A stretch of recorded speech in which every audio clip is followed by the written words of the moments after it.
Oke, baik. Bismillahirrahmanirrahim. Kita mulai saja ya, teman-teman. Assalamualaikum warahmatullahi wabarakatuh.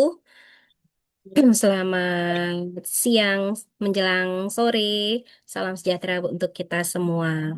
Baik, teman-teman, izin menyelenggarakan kegiatan ini. Maaf ya, digangguin waktunya Mbak Nurul, Kori, Adira, Salsa, dan Tere. Ini informasi kemarin yang akan maju sidang hari Selasa siapa? Sidang itu kalau tidak salah Selasa, Rabu, Kamis, ya, Jumat, Sabtu. Ya, Mbak Nurul ya. Pokoknya tanggal 29 sampai dengan tanggal 1. Kemudian nanti dijeda tanggal 8 baru mulai, kalau tidak salah ya. Eh, bener nggak sih? Baru Iya. keluar jadwal hari Rabu sih Bu, Selasa Rabu. Oh, Selasa Rabu baru keluar ya. Nah, siapa nih yang Selasa dan Rabu mau sidang? Selain Mbak Saya, Nurul. saya bagian hari Rabu sama Nurul ya Bu.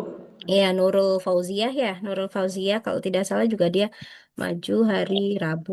Yang hari Selasa siapa? Ada nggak? Karena saya kebagian full semua semua hari itu saya penuhin demi kalian karena pada maju sidang, ya enggak? Oh, Oke, saya makasih lihat. Bu. Kori udah keluar belum jadwalnya, Kori? Belum Ibu, Oh, belum. Terus Tere? belum. Tere belum juga. Nurul baru Mbak Nurul sama Nurul Fauzia.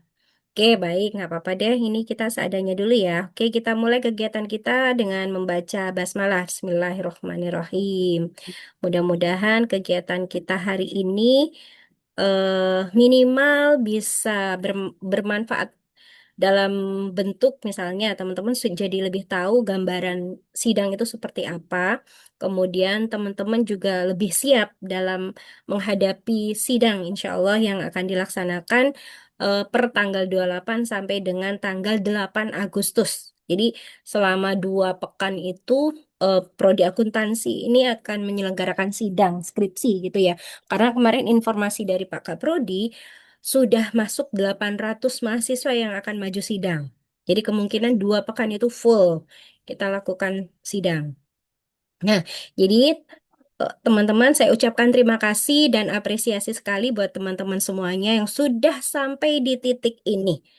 Ini luar biasa loh, udah di titik yang dimana teman-teman itu sudah mencapai puncak yang sebentar lagi. Mudah-mudahan perjuangan kalian membuahkan hasil dengan membawa prestasi, membawa hasil yang memuaskan, lulus dengan bergelar sarjana akuntansi hingga ilmunya bermanfaat ya, baik untuk diri sendiri maupun untuk masyarakat. Baik, izin teman-teman, di sini saya buatkan PPT singkat, materi singkat, bukan PPT ya, maaf, materi singkat terkait dengan sidang skripsi. Ngapain aja sih skripsi itu? Kira-kira ngapain Mbak Nurul? Mbak Nurul udah dapat cerita nih dari suaminya, tadi kan sidang ya? Iya Ibu. Ya, yang saya dengar pertama presentasiin tentang skripsinya melalui PPT. Terus nanti Mm-mm. eh, akan koreksi di skripsi yang kita udah jilid gitu Bu. Itu aja Oke, sih yang saya tahu. Bu. di itu nggak ditanya-tanya banyak nggak? Tanya-tanya, tanya-tanya. Tanya-tanya. Nggak jauh dari skripsinya sih Bu Gak jauh pertanyaannya. dari skripsinya ya. Nah, nggak menakutkan berarti dong ya. Harusnya nggak menakutkan sih kalau Harusnya kita nggak yang buat. menakutkan. Kalau memang skripsinya itu benar-benar teman-teman yang bikin gitu ya. Jadi dipastikan kita yakin nih kan kita yang bikin. Jadi ya udah tentu bisa menjawab semua konfirmasi Bapak Ibu dosen penguji. Gitu. Jadi sudah punya gambaran nih Mbak Nurul minimal sudah paham ngapain aja sih sidang itu. Nah, sebetulnya sidang itu teman-teman sedang akan dikonfirmasi dari sisi penguasaan materi gitu. Sebetulnya materi yang dibuat itu menguasai atau tidak, paham atau tidak gitu. Karena ketika teman-teman tidak menguasai, nah itu akan muncul kecurigaan dari dosen penguji. Nah, ini jangan-jangan bukan buat sendiri nih gitu. Itu yang sering sering muncul pertanyaan-pertanyaan dosen ketika Lah, teman-teman kan bimbingan tuh minimal banget tuh 1 semester gitu. Kenapa tidak mampu menjawab konfirmasi dari saya? Padahal tidak dari tidak pertanyaan itu tidak tidak lebih dari pertanyaan-pertanyaan yang ada di dalam skripsi atau makalah komprehensifnya. Gitu. Oke, baik. Jadi seperti itu ya. Nah, yang perlu saya sampaikan adalah pertama, tahap-tahap dalam menjalankan mengikuti proses sidang. Pertama, nggak usah tegang ya, pastinya nggak usah tegang. Itu dulu kuncinya. Kalau nanti tegang, teman-teman tuh bisa akan mempengaruhi, kan itu masuknya ke ranah psikologis ya gitu. Kalau dimulainya saja sudah tegang, ada rasa takut, akhirnya nanti blank, nggak mampu jawab apa-apa, akhirnya dosen jadi nggak percaya dengan kemampuan Anda. Nah, ini yang sering terjadi. Jadi, pesan saya, mohon awali dengan rasa untuk tidak panik. Tuh, gimana caranya, Bu? Ya udah, anggap aja kalian mampu gitu. Oh iya, besok itu sidangnya pasti gini gini gini yang akan ditanya tuh apa aja gitu. Nah, pertama itu. Yang kedua, pada saat sesi presentasi. Di presentasi itu ada langkah-langkah yang perlu teman-teman perhatikan. Pertama, pada saat bukan yudisium, pembukaan sidang, teman-teman, itu nanti akan dibacakan oleh Bu Listia Ike ya. Bu Listia membaca daftar nama-nama mahasiswa, dosen pengujinya siapa aja, didampingi dengan dosen pembimbing siapa. Nah, di situ dicatat. Kalau dosen pembimbing kan udah tahu ya nama dan gelarnya. Nah, bagi dosen penguji, nah itu harus benar-benar diperhatikan baik-baik nama dan gelarnya. Ya, jangan sampai tidak dicatat. Itu dicatat, diperhatikan.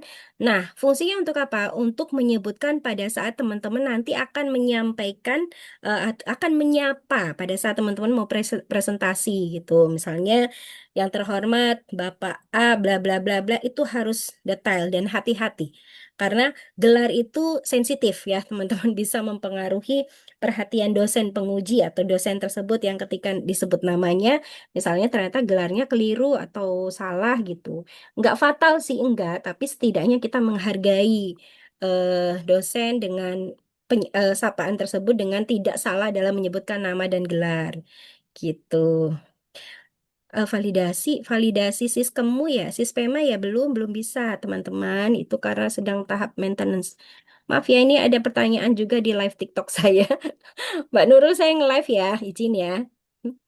Aduh, tapi susah Ya, banget banyak. silakan Ibu. Ya, oke. Nah, terus selanjutnya setelah menyapa,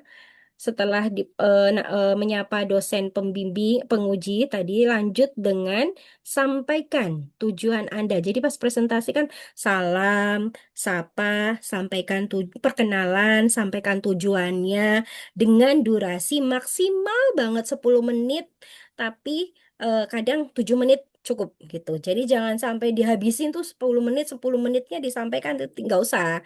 Cukup 7 menit saja gitu. Emangnya cukup, Bu? Ya, kalau bisa gitu. Kalau nggak bisa ya maksimal banget 10 menit gitu.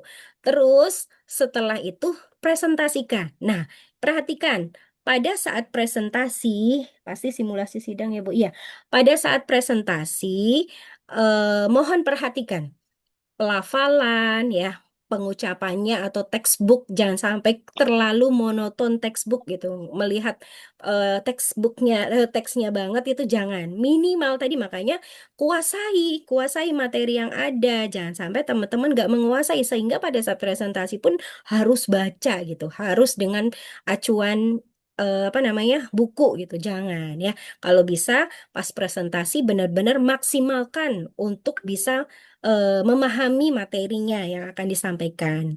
Nah, minimal slide-nya, minimal lagi, maksimal. Maksimal slide-nya itu 10 saja. 12 sama cover lah boleh itu. Tapi kalau misalnya eh, lebih dari itu, yang penting waktunya, durasinya dilihat. Itu ya. Oke, seperti itu. Nah, kemudian ditutup dengan penutup, salam, dan terima kasih, ucapan terima kasih. Kemudian nanti setelah selesai sidang pun sampaikan closing statement dengan kata-kata yang baik, yang sopan, tidak terkesan memaksa, tidak terkesan banyak mengeluh, jangan. Pastikan Anda terlihat yakin, meyakinkan sehingga dosen penguji itu yakin dan tidak apa ya, tidak ragu memberikan nilai yang terbaik buat kalian. Tuh. Oke, sekarang masuk ke materi. Nah, ini simulasi sedikit. Pertama, setelah mengikuti bimbingan, nggak usah ya. Ini alur bidang sidang skripsi bagian satu. Nih, pertama di bab satu. Mengapa milih judul ini? Nah, ini sering menjadi pertanyaan. Teman-teman nanti di dalam ruang sidang itu ada dua dosen penguji, satu saya, ya. Insya Allah saya bisa mendampingi teman-teman. Kalau nggak bentrok dengan hari lain ya, biasanya gini, kalau misalnya di hari itu ternyata bimbingan saya maju semua gitu. Misalnya ada empat maju, kemudian saya mau tidak mau ada di dua tempat ruangan yang berbeda. Kemungkinan ada beberapa bimbingan yang nantinya bakal saya tinggalkan gitu karena saya fokus di ruang A misalnya. Sementara bimbingan saya di ruang B.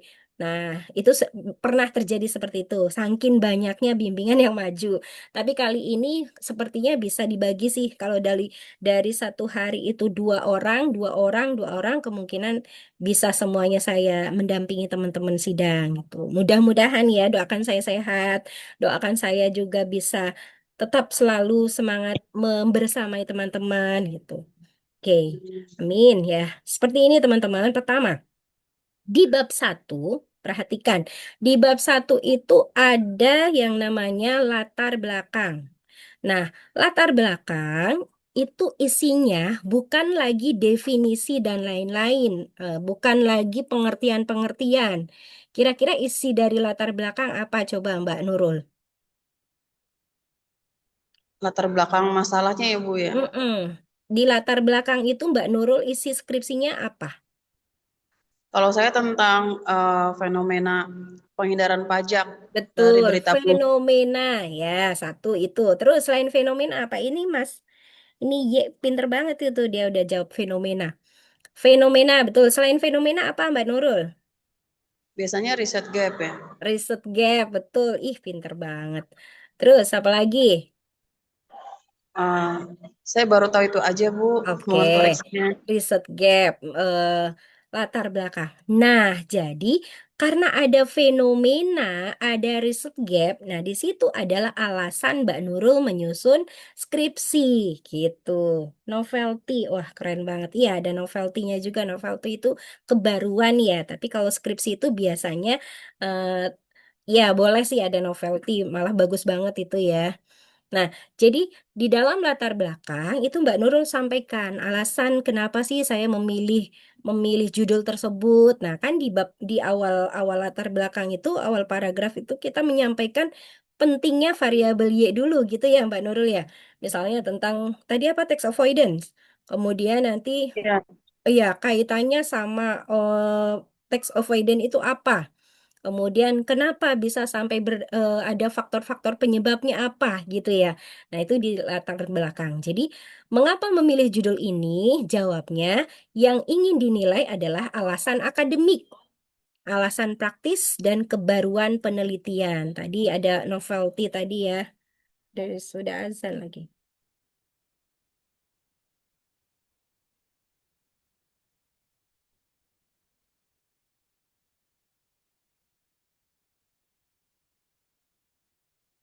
Azan. Waktu ambil SIM, gara-gara waktu ambil SIM. Waktu kemarin saya sidang. Waktu ambil SIM. Ya Allah. Walah ini Pak Ferry. Pak Ferry kok nggak bantu tap layar sih Pak? Malah curhat lagi. Sidang gara-gara SIM-nya diambil polisi. Ya, lanjut. Nah, jadi mengapa memilih judul ini? Tadi jawabannya tidak boleh karena saya suka Bu dengan judul ini. Karena judulnya menarik Bu. Tidak seperti itu ya teman-teman. Tapi jawabannya lebih kepada alasan akademik. Gitu. Lalu alasan praktisnya apa? Lalu kebaruan dari penelitian tersebut. Terima kasih, Abizera. Nah, terus Saya memilih penelitian ini karena tadi kan ada fenomena yang diteliti masih sering terjadi dan masih terdapat riset gap pada penelitian sebelumnya. Nah, selain itu penelitian ini diharapkan memberikan kontribusi terhadap pengembangan ilmu akuntansi. Nah, seperti ini. Ini contoh saja. Nah, tapi kan biasanya dosen tentu akan bertanya lebih detail gitu ya, lebih detail dari isi yang sudah teman-teman buat. Oke, kemudian yang kedua, misalnya apa masalah utama penelitian Anda? Nah, biasanya harus mampu menjelaskan, teman-teman tuh harus mampu menjelaskan tadi fenomenanya, gap penelitiannya, urgensi penelitiannya. Nah, selanjutnya ada tujuan. Tujuan kan sesuai dengan yang sudah disampaikan di masing-masing skripsi ya. Misalnya tujuan ini adalah menjawab rumusan masalahnya. Jadi kalau rumusan masalahnya ada tiga, ya jawabannya tiga. Itu jawaban. Tujuan penelitiannya juga tiga gitu. Terus misalnya lima ya harus lima, nggak boleh malah jomplang gitu ya. Karena apa? Di dalam rumusan masalah itu nanti akan ada sinkronisasi atau keterkaitan dengan satu tujuannya. Kedua, tentang dari sisi hipotesisnya. Hipotesisnya juga harus ada lima kalau rumusan masalahnya lima gitu ya. Kemudian pengembangan hipotesis, lalu kerangka berpikirnya. Nah, di gambarnya itu hipotesisnya ada berapa tuh? Sesuai nggak sama rumusan masalahnya gitu. Lalu dari sisi pembahasan bahkan kesimpulan gitu. Nah, selanjutnya di bab 2. Kalau bab 2 isinya apa, Kori? Di bab 2 isinya apa, Kori? Bu dosen penguji notif. Teori keagenan Ibu, tinjauan Teori. pustaka. Teori keagenan itu Ya. teori apa namanya? Eh, Di ini bab agensi ada. teori Heeh. Kori di pakai mana berapa ada konflik teori? Di kepentingan. bab 2 Kori pakai berapa teori? Satu doang. Satu. Nah, itu berarti Iya, grand teori aja gitu ya. Berarti Kori iya. punya pakai grand teori. Nah, biasanya ada skripsi yang menggunakan beberapa teori. Misalnya, menggunakan grand teori, menggunakan Jensi teori, ada juga signaling teori. Nah, itu berarti kan ada lebih dari satu ya. Nah, untuk teori yang pertama disebut grand teori, teori utama. Nah, teori selanjutnya itu disebut middle teori, teori pendukung dari grand teori tersebut. Gitu ya, Kori ya. Jadi di bab 2 itu isinya tinjauan pustaka, berarti melulu dengan teori gitu. Teori dari landasan penelitian yang disebut tadi grand teori maupun middle yang isinya punya Kori adalah agensi. Nah, itu nanti bakal ditanya apa sih definisi kenapa pakai teori tersebut? Biasanya dosen nanyanya begitu ya. Nggak langsung coba sebutkan definisi enggak, tapi dosen itu mau konfirmasi kenapa kamu pakai teori itu. Nah, pertanyaan seperti itu dijawabnya secara ilmiah atau akademik gitu. Nanti Kori jawabnya gimana? Kenapa pakai teori itu, Kori?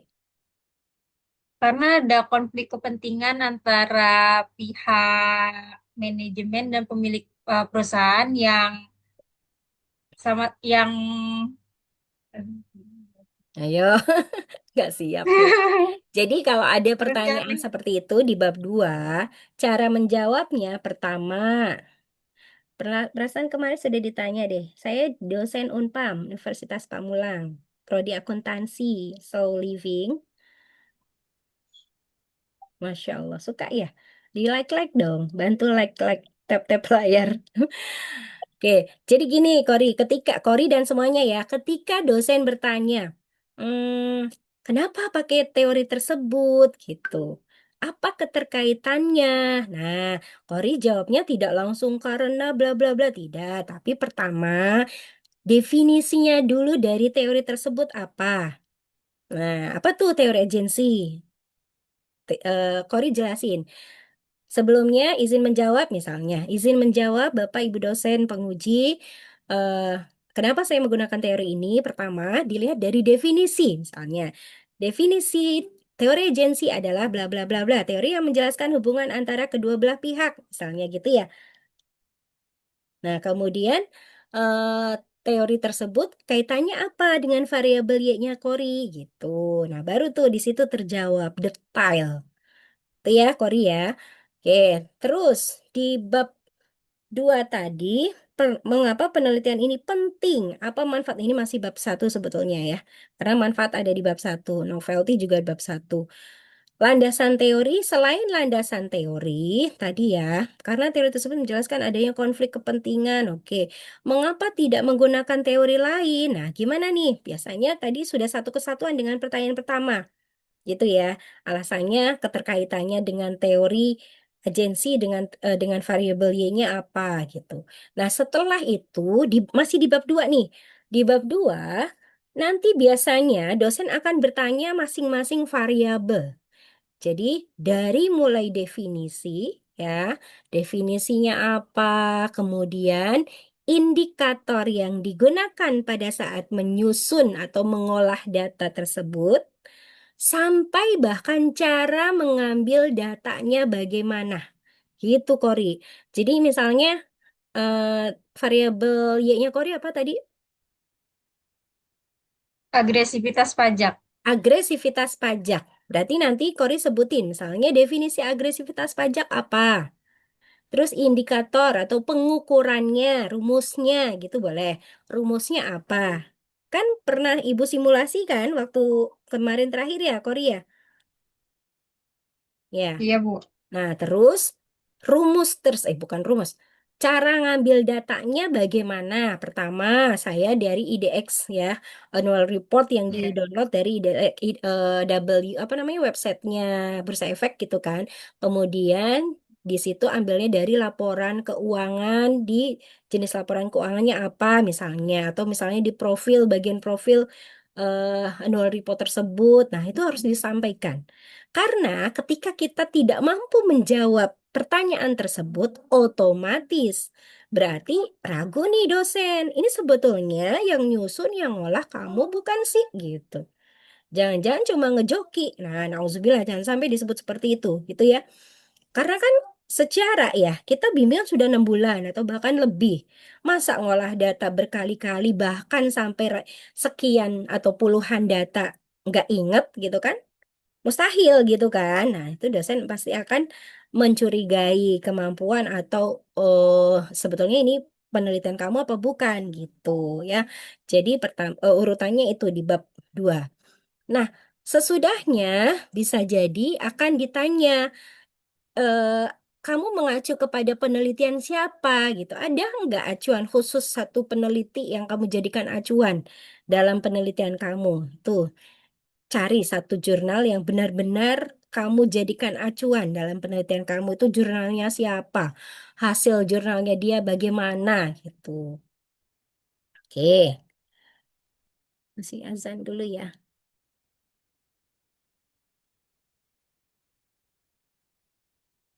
La haula wala quwata illa billah.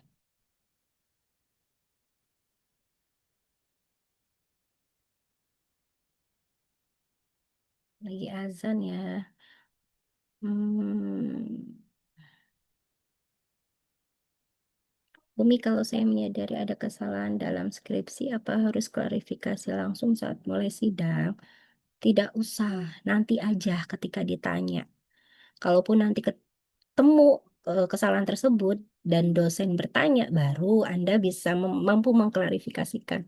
Oh ya, maaf Pak, izin mengkonfirmasi bahwa saya menyadari akan adanya kesalahan tersebut, misalnya disebabkan apa dan yang benarnya seperti apa. Seperti itu, Zans. Tuh, ya, oke, benar. Nunggu saat ditanya saja. Terus, bagaimana? Oke, terima kasih Putih. Putih sudah nge-share nih. Membagikan live Ari, terima kasih. Ibu boleh izin bertanya tentang uji kom? Boleh sih, tapi nanti dulu ya. Ibu lagi eh apa namanya? Prasidang dulu. Ini yang urgent teman-teman pada mau sidang besok. Oke, tapi nggak apa-apa. Iza nanyanya apa tuh? Uji komnya apa coba? Barangkali bisa sambil dibaca. Oke, lanjut ya. Alhamdulillah, udah azan. Oke, lanjut tadi sudah sampai indikator di bab 2. Nah, kalau sudah di bab 2, indikator ngambil datanya bagaimana, udah lengkap tuh ya. Nah, baru masuk bab 3. Nah, di bab 3 isinya apa?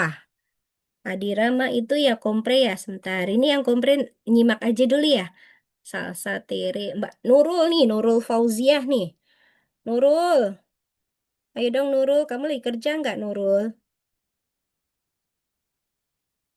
Helvia deh, Helvia. Helvia. Ya, Ibu. Oke, Via kamu udah dapet jadwal sidangnya belum? Udah, Ibu. Oh iya, hari apa Via? Aku hari pertama, Bu.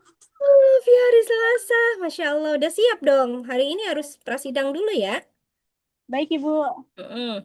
Via, tadi Ibu nanya apa ya? Di bab 3 isinya apa Via? Di bab 3 itu ada ini, Bu. Metodologi dalam penelitian menggunakan pendekatannya tuh apa, terus jenis datanya Oke, apa, populasi penelitiannya berfokus pada perusahaan sektor apa, dan terdaftar. mantap. Mm-mm. Terus? Lalu melalui teknik purposive sampling diperoleh dari 21 perusahaan sampel Mm-mm. dengan total 105 observasi selama 5 tahun. Lalu Tuh. menjabarkan dari variabel manajemen laba, audit switching, fee audit, dan komisaris independen diukur menggunakan Mm-mm. eh, apa gitu Bu, indikatornya apa Oke, gitu Bu. nah itu boleh juga kadang ditanya di bab 2 ataupun masuk ke bab 3 ya, tabel operasional variabel. Oke, terus apa lagi? Ada Oh, hipotesis nggak di bab 3? kalau hipotesis saya makainya di bab 2 Ibu. Bab Yang 2, hipotesis masuk bab 2 ya? Oh iya, Deng. iya, Oh enggak, di bab 3 tuh ada teknik. ya Teknik teknik. menyusun atau metodologi penelitiannya gitu kan ya. Oke, Ya, misalnya teknik pengumpulan datanya gimana, terus analisis datanya gimana gitu ya, Via ya. iya Bu. Oke, terus nah, perhatikan yang sering terlewat, teman-teman. Ketika ada dosen yang dosennya itu jeli banget, teliti banget gitu ya. Pertama, pada saat lihat di bab 3 kalian itu pakai dasar acuan teknik penyusunan penelitian, misalnya menggunakan data Ifuse gitu ya, menggunakan Ifuse, olah datanya pakai Ifuse. Namun Ifuse-nya di teori itu Ifuse 9 misalnya. Ternyata pada saat olah datanya Ifuse 12 atau bahkan 13. Nah, ini kan berarti terjadi kesimpangan dalam langkah-langkahnya. Misalnya, oh di sana harusnya pakai uji analisis apa sih namanya uji asumsi klasiknya dari sisi normalitasnya pakai uji apa gitu kan. Kemudian heteroskedasitas pakainya standar apa, multikolinearitasnya juga pakai apa. Nah, hati-hati teman-teman. Nah, itu jangan sampai berbeda dengan bab empatnya. Nah, coba dicek. Barangkali Bu Suci kelewat nih kemarin. Karena sebelumnya pernah pengalaman seperti itu. Ternyata di teori bab tiganya itu dia pakai uji heteroskedasitasnya atau normalitas ya saya lupa. Oh, multikolinearitasnya misalnya pakai standar 0,08. 0,8 atau 0,08 ya saya lupa. Nah, terus pas dia menggunakan e-fuse yang berbeda, ternyata standarnya bukan 0,08, misalnya justru 0,09. Nah, ini kan berarti timpang ya, nggak sesuai antara bab 3 dan bab empatnya. Nah, ini perlu diperhatikan. Karena gini ya, bab ceritanya gini, di bab 3 itu adalah teorinya. Nah, bab 4 adalah praktiknya gitu. Acuan pedomannya itu di bab 3, bab 4 kalian sudah ngolah eksekusinya gitu. Ibarat kalau beli beli alat elektronik itu ada bacaan cara pakainya sama praktiknya gitu ya, teman-teman. Jadi, mohon diperhatikan di bab 3-nya gitu. Oke, terima kasih Via. Nah, terus sampai di mengukur variabel sudah, Ya, Bu. hipotesis. Mm-mm. Nah, Masuk ke bab 4 metodologi. Nah, tadi metode itu pasti jenis-jenisnya itu dipahami ya teman-teman. Misalnya jenis penelitiannya apa sih? Kuantitatif, misalnya asosiatif, itu definisinya apa? Terus kerangka berpikir, definisinya apa? Populasi, definisi apa? Jumlahnya berapa? Dengan apa perusahaannya? Itu harus paham. Kemudian dari populasi menjadi sampel, itu beda ya, populasi dan sampel. Jangan sampai ada yang ditanya, populasinya berapa? Itu kalian jawabnya perusahaan yang dijadikan sampel, itu salah. Itu ya, populasi ya berarti jumlah seluruh perusahaan. Sementara sampel itu adalah hasil yang diambil setelah menggunakan metode purposive sampling gitu. Oke, selanjutnya. Mengapa memilih perusahaan tersebut sudah? Nah, ini juga bisa memungkinkan akan ditanya menggunakan datanya jenisnya apa? Ya, tadi metode kuantitatif. Kuantitatif itu apa? Kemudian datanya berupa apa? Sekunder atau primer? Oke, sekunder itu yang bagaimana? Primer itu yang bagaimana? Ingat, sekunder itu adalah data yang mengolahnya berdasarkan data dari NAMRIC, angka-angka gitu ya, yang diambil dari laporan keuangan, kemudian yang menggunakan rumus gitu. Dan data primer itu adalah yang sumbernya dari kuesioner, pertanyaan-pertanyaan gitu ya, jangan sampai lupa. Lalu perusahaannya, kenapa menggunakan perusahaan A gitu? Alasannya apa? Nah, itu teman-teman secara ilmiahnya itu apa? Kenapa Anda menggunakan perusahaan tersebut? Terus ini sih enggak akan ditanya. Terus pertanyaan sampel, bagaimana menentukan sampel? Mengapa menggunakan purpose sampling? Ya, ini enggak pernah sih, jarang banget dosen menanyakan itu ya. Nah, mengapa menggunakan? Nah, ini juga nanti dibaca dari teorinya. Terus, nah, di bab 4 teman-teman perhatikan. Biasanya akan ada pertanyaan dosen yang berkaitan dengan hasil. Kan di bab 3 tadi urutan tahap-tahap mengolah data gitu ya, menggunakan aplikasi apa, terus urutannya apa saja. Misalnya pertama statistik deskriptif, terus ada uji asumsi klasik, terus ada uji asumsi klasik, ada regresi linier berganda, terus ada uji pemilihan uji model misalnya, sampai uji hipotesis, uji F, uji T, uji hipotesis gitu. Kemudian hasilnya, hasil penelitian Anda apa? Nah, misalnya X1 berpengaruh terhadap Y atau X1, X2, X3 bersama-sama secara simultan berpengaruh terhadap Y. Nah, itu alasannya apa? Ingat, ketika ditanya alasan, Anda jawab dulu secara data. Ya, probabilitasnya misalnya di bawah 0,05 gitu kan, syarat diterimanya, syarat penelitian itu berpengaruh di bawah 0,05 misalnya probabilitasnya. Nah, maka penelitian ini berpengaruh secara signifikan misalnya. Nah, terus alasannya apa? Nah, alasan ini secara logika, baru logika berpikir Anda sebagai peneliti apa? Oh, ternyata X1 berpengaruh terhadap Y dikarenakan, nah, mengacu ke rumus atau indikator yang kalian gunakan apa? Gitu. Tadi misalnya agresivitas pajak. X-nya apa ya, Korea? Misalnya X1-nya apa? Political connection. Apa? Connect? Political Oh, connection. political. Ya, politik. Ya. Politik, koneksi politik gitu ya. Ya. Political connection. Hasilnya Kori berpengaruh nggak itu? X1 Enggak, terhadap Ibu. Y? Hmm? Enggak berpengaruh. Nggak berpengaruh. Nah, berarti rumusnya apa? Political connection itu. Pakai dummy. Oh, dummy. Ya, dummy-nya Ya, apa? Jika kalau misalkan ada yang berkoneksi menjadi politik, nilainya eh, 1. Kalau misalkan nggak ada, nilainya 0. oke, jika ada karyawan atau pihak internal perusahaan gitu ya, yang Ya, ada hubungan koneksi politik, maka dia dikasih nilai 1. Jika tidak, maka dia 0 gitu ya. Nah, sekarang ya. tidak berpengaruh terhadap agresivitas pajak gitu ya. oh ternyata walaupun ada pimpinan atau stakeholder yang punya hubungan ataupun tidak punya hubungan dengan politik, nggak akan pengaruhi apa-apa terhadap perusahaan untuk melakukan agresivitas pajak.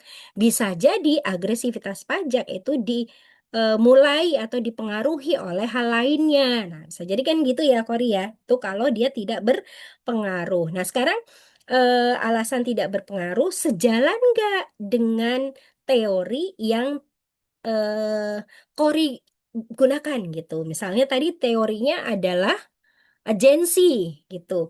Nyambung nggak kira-kira kalau dia ternyata nggak ada pengaruh apa-apa nih dengan agresivitas pajak gitu. Oh ya nggak sejalan karena kalau agresivitas pajak kalau agensi itu di sana justru malah menentang gitu ya. Nah, itu mohon dijelaskan keterkaitannya apa. Gitu. Nah, terus sudah masuk ke bab 4 semuanya dijelasin kesimpulan. Nah, kalau ini masuk masih bab 4 ya. Ini tentang uji-ujinya, teman-teman nanti bisa menjelaskan. Lihat di teori bab 3-nya lalu dijelaskan. Baru kesimpulan. Apa kesimpulannya? Implikasi penelitian implikasi itu lebih ke manfaat ya, terus keterbatasan, saran, nah seperti itu. Pertanyaan yang sering membuat mahasiswa gugup menggunakan jurnal tersebut. Mengapa menggunakan jurnal tersebut? Menggunakan teori tahun lama, kelemahan penelitian Anda. Kelemahan itu bisa dilihat dari keterbatasan ya.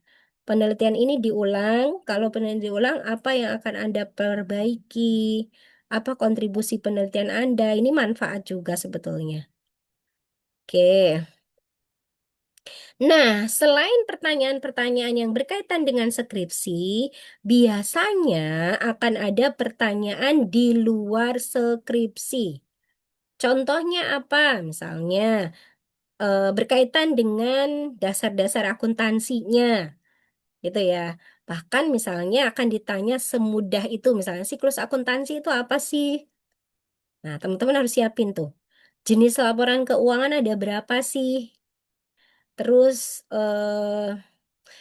cara menjurnal gitu. Kalau misalnya kas kas bertambah itu jurnalnya gimana gitu. Itu juga harus dipelajari. Terus misalnya konsentrasinya audit bisa jadi akan ditanya tentang audit. Kalau pajak biasanya ditanya juga tentang pajak, definisi pajak. Terus bisa jadi tentang undang-undang tentang perpajakan, apa itu kepanjangan NPWP, SPT. Nah, pokoknya yang dasar-dasar deh. Itu di luar dari dugaan kita ya, yang kadang kita, waduh, nggak artinya gini, kita sepele gitu dengan hal itu, tapi tiba-tiba itu membuat sesuatu yang menjadi kita gugup atau panik gitu. Jadi mohon dipersiapkan dari sekarang. Nah, itu simulasi sedikit apa nih kok? Dari skripsi. Nah, sekarang ada yang sudah siap mau presentasi? Kalau presentasi mungkin nanti dulu ya, Ibu mau jelasin yang komprehensif dulu mungkin ya, teman-teman ya.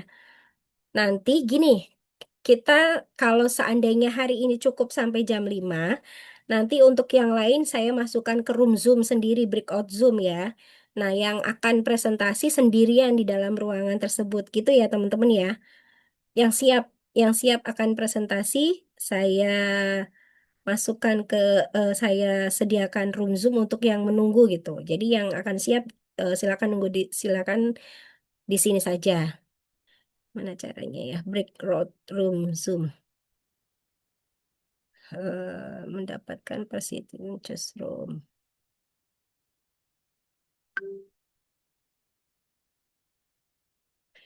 Nah, yang siap mau presentasi siapa nih? Yang akan maju besok berarti Via ya. Nurul siap, Bu. Wih, Mbak Nurul siap. Oke. Mbak Nurul siap. Terus Via juga ya. Via, kamu sidang sama siapa besok Selasa, Via? Selasa, saya cuma tahu saya doang, Ibu. Masa sih? Harusnya ada 2 deh. Siapa ya? Kok nggak ada confirm? Tere belum ya? Ibu mau tanya kalau misalkan udah daftar pra UAPS terus melakukan pembayaran pendaftaran ya Bu. Iya. Bu mau bertanya kalau sidang pakai flat shoes hitam ada heelsnya boleh nggak Bu? Flat shoes heelsnya boleh kok. Terus apa lagi nih? Ibu kalau komprehensif ditanya sekitar apa Bu? Nah sekarang saya mau bahas komprehensif. Ditunggu ya. Bantu tap-tap layar dong guys. Izin bertanya, Bu, pertanyaan ketika sidang skripsi apa aja yang ditanyain sama dosen penguji? Nah, tadi udah Ibu spill. Ibu izin bertanya, apa kita setelah sidang di hari yang sama kita langsung ada yudisium? Betul. Diselesai semuanya jam 3-an gitu kita yudisium. Ibu izin tanya kalau dosen penguji itu baca detail skripsi kita kah? Iya dong, kita baca dari awal hingga akhir. Nah, makanya Anda dikonfirmasi. Ibu di Unpam ada kuliah online. Kita blended learning, jadi online dan offline. Terus, udah, oke, lanjut. Bu izin nanti ada prasidang. Pra apa nih? Tere bertanya. Ibu izin nanti ada prasidang lagi nggak Bu? Soalnya jadwal Tere belum keluar. Ada Tere, pokoknya gini. Saya siap mempersiapkan prasidang buat teman-teman yang akan maju. Jadi sehari sebelumnya boleh gitu ya, misalnya atau 2 hari sebelumnya boleh. Misalnya Tere itu baru muncul biasanya sehari sebelumnya udah muncul sih ilmu informasi sidang itu gitu. Tapi harapannya sih kalau bisa ya, kita prasidang dulu sebelum jadwal itu keluar gitu, Tere, supaya nggak gerubak-gerubuk gitu ya. Fauziah, Nurul Fauziah itu kan berarti kamu sidangnya bareng Mbak Nurul ya, Nurul Widayati ya. Jadi kalau bisa hari ini kamu prasidang. Itu ya. Oke, sekarang saya izin menjelaskan dulu yang komprehensif ya, Mbak Nurul dan teman-teman yang mau prasidang itu tadi Mbak Nurul, Fauzia sama Nurul Widayati, terus Helvia sama satu lagi siapa. Nah, untuk selebihnya nanti saya lihat waktu. Kalau masih keburu hari ini berarti teman-teman saya siapkan. Kori belum ketemu jadwal sidangnya ya. Kalau mau sekarang juga boleh Ini, Kori, Bu. kalau mau prasidang sekarang. Ya. Oke, berarti saya close dulu deh. Saya jelasin dulu yang komprehensif ya teman-teman ya. Nah, untuk komprehensif, siapkan. Pertama, yang perlu menjadi perhatian adalah karena komprehensif itu tujuannya adalah sedang mengkritical review. Mengkritical review apa? Jurnal dari 3 jurnal. Berarti teman-teman siapkan. Satu, harus hafal nama-nama jurnal yang sedang diteliti, yang sedang direview. Dua, ya, judulnya dari masing-masing jurnal juga harus dihafal. Minimal pahami, oh jurnalnya kan berarti otomatis, iya sama-sama, mudah-mudahan dilancarkan. Berarti judul dari si jurnal yang direview ini minimal sama dengan makalah Anda gitu. Sebentar, saya mau cari ini dulu komprehensif siapa dulu ya, yang saya jadikan contoh punya Salsa nih.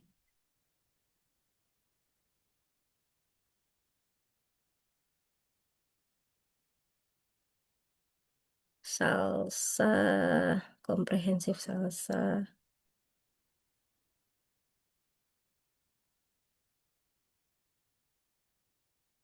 Halo, Bude Uci. Wah, siapa ini ya? Oktopus. Iya, Oktopus siapa ya?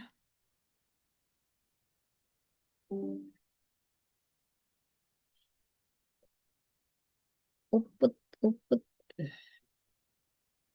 Oke, nah ini jurnalnya Salsa, makalahnya Salsa. Saya izin pakai ya Salsa untuk saya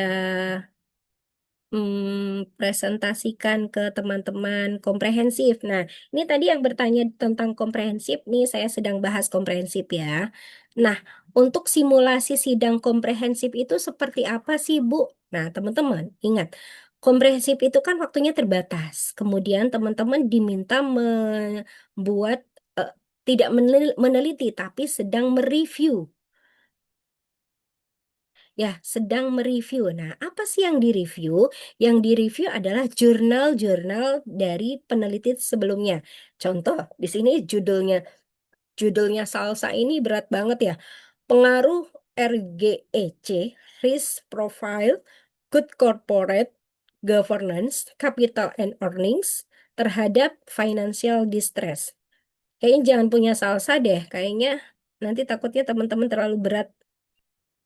Ini biarkan salsa keberatan. Insya Allah nggak berat sih. Karena beliau itu ngambil dari pengalaman beliau skripsinya sendiri gitu. Jadi sudah paham betul. Mana ya? Kok tidak ada sih di sini? Ya, tapi tidak ada dong. Makalahnya di mana ya? Selain punya salsa, komprehensif. Nah, Afi, punya Afi ya, izin ya, Ibu pakai ya. Salsa siapa Bu itu? Salsa Bila. Oke, nih punya Afi simple nih. Makasih, Afi.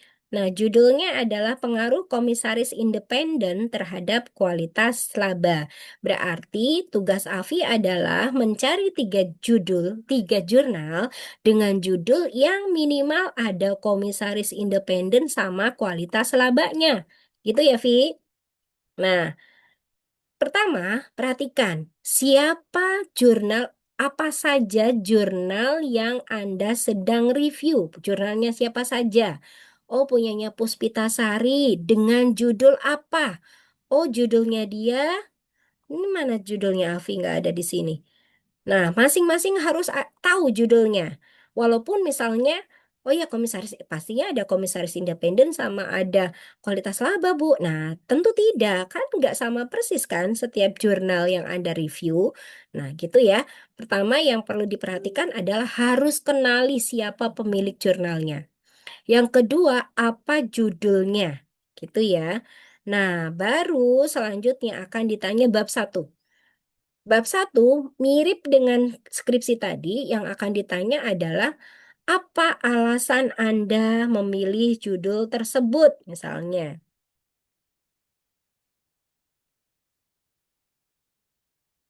Ini pertanyaannya sudah tadi saya sudah jelaskan. Nanti ya kapan-kapan saya share lagi. Nah, jadi teman-teman, pertama di latar belakang, ceritakan dulu nih. Di situ Anda sedang ngangkat apa sih gitu. Lagi ngomongin apa di latar belakang. Oh, di sini saya menjelaskan tentang Undang-Undang PSAK tentang penyajian laporan keuangan. Kenapa membahas laporan keuangan? Oh, karena punya AFI variabel Y-nya adalah kualitas laba. Di mana namanya kualitas laba pasti akan berkaitan dengan yang namanya laporan keuangan. Nah, terus AFI mencantumkan nih tentang undang-undang atau PSAK nomor 1 tentang penyajian laporan keuangannya. Sebegitu pentingkah kualitas laba bagi perusahaan? Ya iya, karena berkaitan dengan bagaimana menyajikan laporan keuangan. Terus di sini seharusnya Afi ada fenomena. Fenomenanya apa, Afi? Nah, jelasin fenomenanya. Misalnya, diambil satu perusahaan di salah satu jurnal yang sedang Afi teliti, yang sedang Afi review, di situ menjelaskan ternyata perusahaan tersebut mengalami kualitas laba yang menurun gara-gara dampak misalnya, oh ini nih OJK nih. Contoh Waskita nih, PT Waskita Karya menjadi perhatian publik karena mengalami permasalahan keuangan yang berdampak pada penurunan kepercayaan investor terhadap laporan keuangan. Kenapa kok bisa gitu? Kondisi ini menimbulkan kualitas informasi laba disajikan serta efektivitas tata kelola perusahaan dalam menjalankan fungsi pengawasan. Nah, fenomena ini berkaitan karena tadi variabel AFI sedang bahas kualitas laba. Jadi nanti AFI cerita ini fenomenanya, kemudian faktor-faktor yang mempengaruhi kualitas laba, salah satunya adalah komisaris independen. Ngapain itu komisaris independen sampai bisa mempengaruhi naik atau turunnya kualitas laba? Nah, terus nanti ditanya, apa motivasi kamu membuat makalah ini. Nah, motivasi peneliti, motivasi pemakalah yaitu sedang mengcritical review jurnal dari ketiga jurnal di antaranya bla bla bla. Sebutkan, misalnya tadi ya punyanya Puspitasari, Hasanah gitu disebutin. Nah, setelah latar belakang masuk ke rumusan masalah. Rumusan masalahnya apa saja? Oh, ada peran komisaris. Komisaris independen dalam perusahaan itu apa? Pengaruh komisaris independen terhadap kualitas laba, bahkan menganalisis perbedaan, kelebihan, dan kekurangan dari jurnal tersebut. Sebentar. Terus lanjut, masuk ke bab 2. Ini masih bab 1 ya. Manfaat, identifikasi, riset gap. Ini ada juga ya. Oh, ini manfaatnya praktis, manfaat teoritis dan praktis. Nah, masuk bab 2. Di komprehensif, kalian juga harus menampilkan yang namanya landasan teori. Nah, teori ini diambil dari ketiga jurnal tadi. Apakah ketiga jurnal tadi semuanya menggunakan teori yang sama atau bahkan berbeda? Nah, itu jelasin tuh. Oh, ternyata dia pakainya agensi, si peneliti Puspita tadi ya. Kenapa Puspita pakai agensi? Apa itu definisinya? Nah, definisi harus dikasih tahu. Definisi dulu ya. Definisi dari agensi teori adalah teori yang menjelaskan gitu hubungan antara kedua belah pihak misalnya ya, yang menimbulkan karena adanya perbedaan kepentingan sehingga menimbulkan konflik. Nah, untuk meminimalisir konflik itu gimana caranya? Tuh.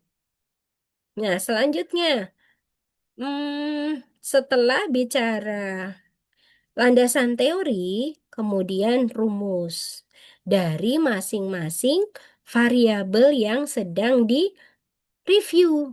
Oh, di situ variabel yang sedang di-review adalah kualitas laba sama komisaris independen. Nah, kualitas laba definisinya apa? Terus rumusnya pakai apa? Nah, rumusnya pakai apa? Nah, ini punyanya. Rumusnya apa, Vi? Kalau kualitas laba, Vi? Vi.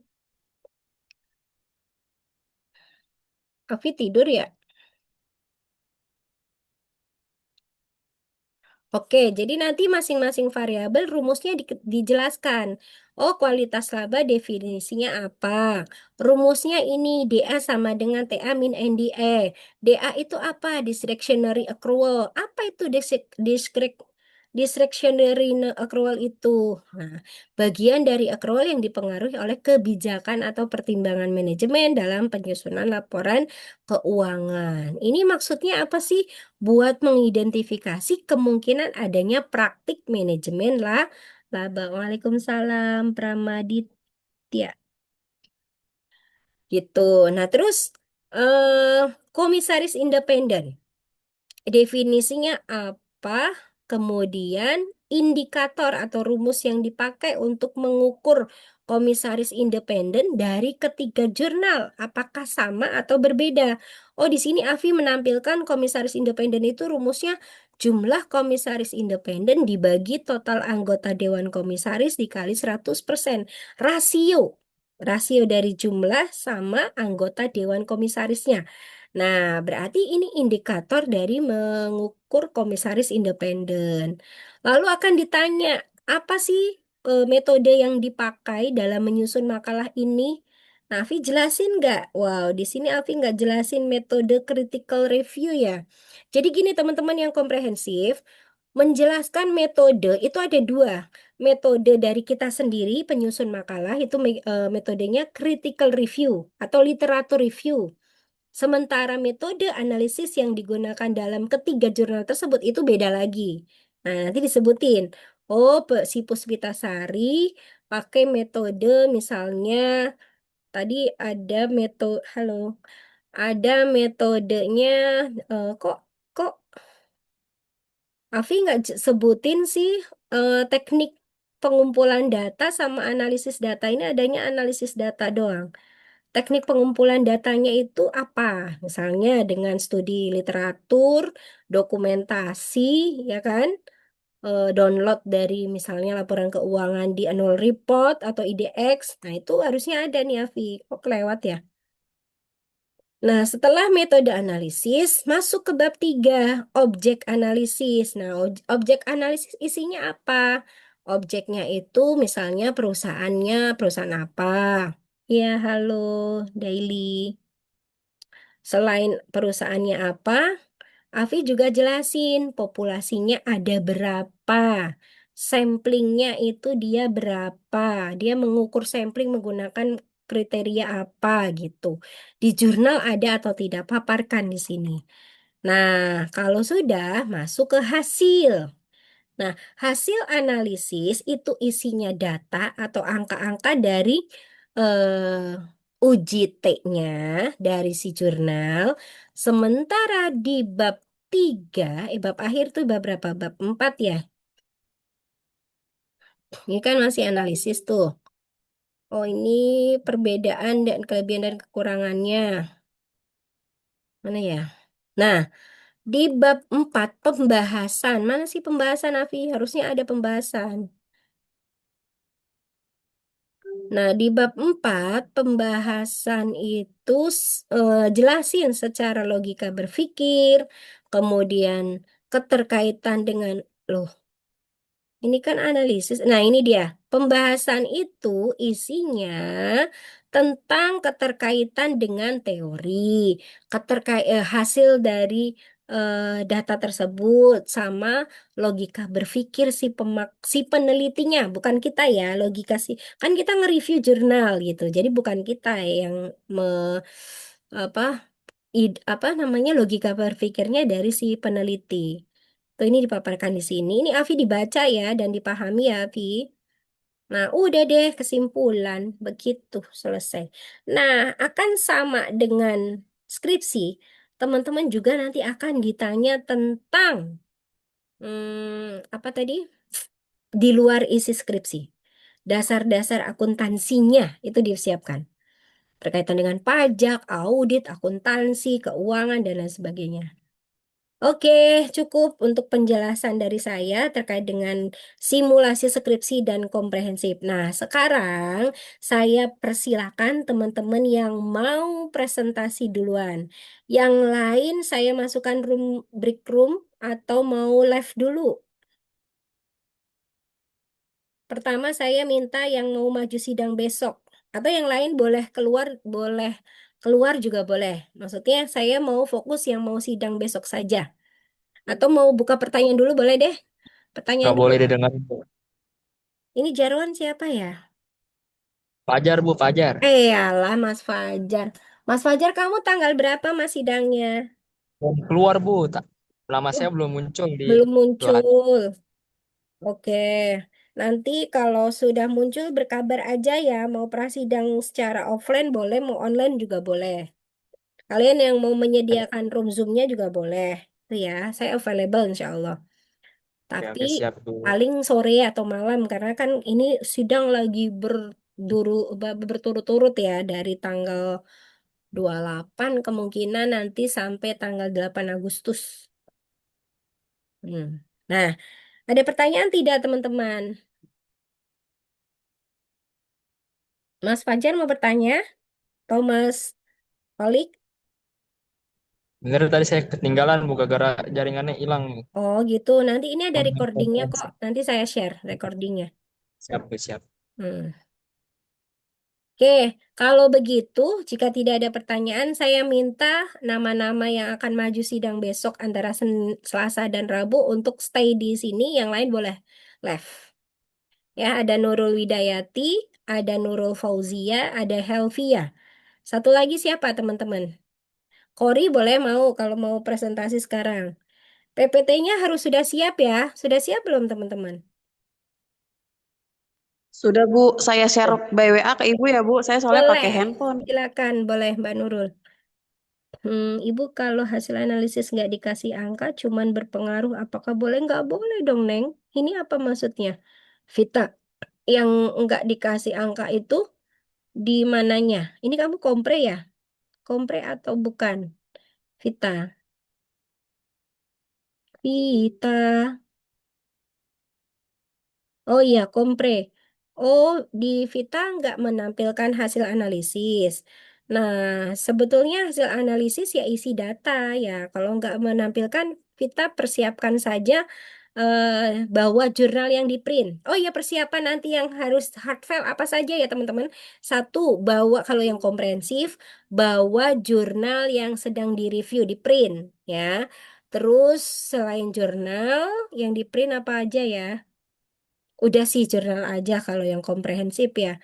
Kalau yang skripsi, print salah satu laporan keuangan ya. Misalnya perusahaan apa, di print tuh laporan keuangannya. Selain di soft file ya, tapi bawa printannya juga. Khawatir nanti ditanya, kemudian biar nggak repot-repot buka di di HP, di laptop gitu. Terus selain itu teman-teman persiapkan apa ya kalau skripsi. Pokoknya file-file lengkap soft file yang ada di laptop itu harus dijadikan satu folder. Dari mulai laporan keuangan, tabulasinya, ya, terus hasil e-viewsnya itu harus ada. History pokoknya kalian misalnya nginputnya nggak normal atau datanya normal itu semua dilampirkan. Itu bagian dari bukti kalau kalian riwayat ya, riwayat kalian mengerjakan skripsi itu dimulai dari apa sampai apa. Gitu ya. Jadi foldernya jangan sampai hilang. Oke, baik. Ibu, Kalau sudah, Ibu Mbak Nurul udah barusan kirim saya tadi udah ya? share ya, Bu. Udah. Saya tarik dulu. Mbak Nurul.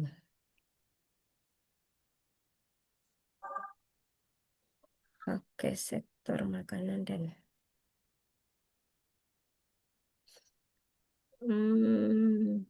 komprehensif. Iya, iya Vita. Jadi sebetulnya kalau hasil analisis harus ada ya, harus ada angkanya. Tapi jika udah terlanjur ya nggak apa-apa. Nanti pas kamu menyebutkan analisisnya, kamu boleh izin lihat jurnal ya Ibu gitu misalnya. Sama-sama. Ibu yang bisa ikut daftar komprehensif dari semester berapa, Bu? Yang semester atas ya. Komprehensif itu nggak mudah loh teman-teman, karena dia harus melalui ujian dulu, ujian tertulis gitu. Dan isi ujian tertulisnya itu seputar dengan pertanyaan-pertanyaan apa namanya dasar akuntansi, mulai siklus akuntansi, jurnal gitu. Oke, ini punya Mbak Nurul sudah ready. Ntar ya teman-teman. Mas Veritas, pengadaan pembukaan besok dan adanya perubahan struktur. Berikut saya infokan nama infrastruktur. Tiwi, Pak Hisham, Muhammad, dan Susana Wahyu untuk S3 ini berhalangan sebagai narsum karena harus ke tiga. Ya, dari yang isi link daftar konsisten mengikuti tanggal 26. Dari yang isi link daftar konsisten ikut tanggal 26. Bu, ini serem-serem banget. Hasilnya nggak ada yang bisa gantiin aku, Bu. Aduh, aku harus diganti, Bu. Ini bisa buat kamu.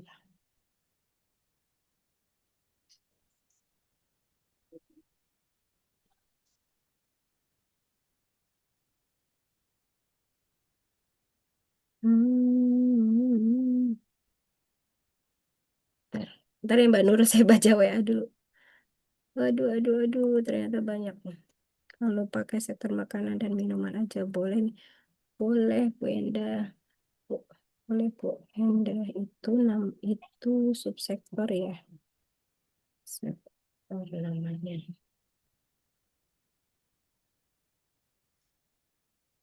Hmm.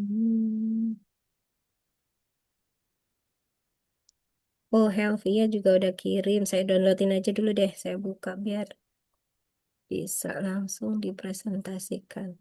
Oke, sekarang Mbak Nurul dulu ya. Mbak Nurul. Share link.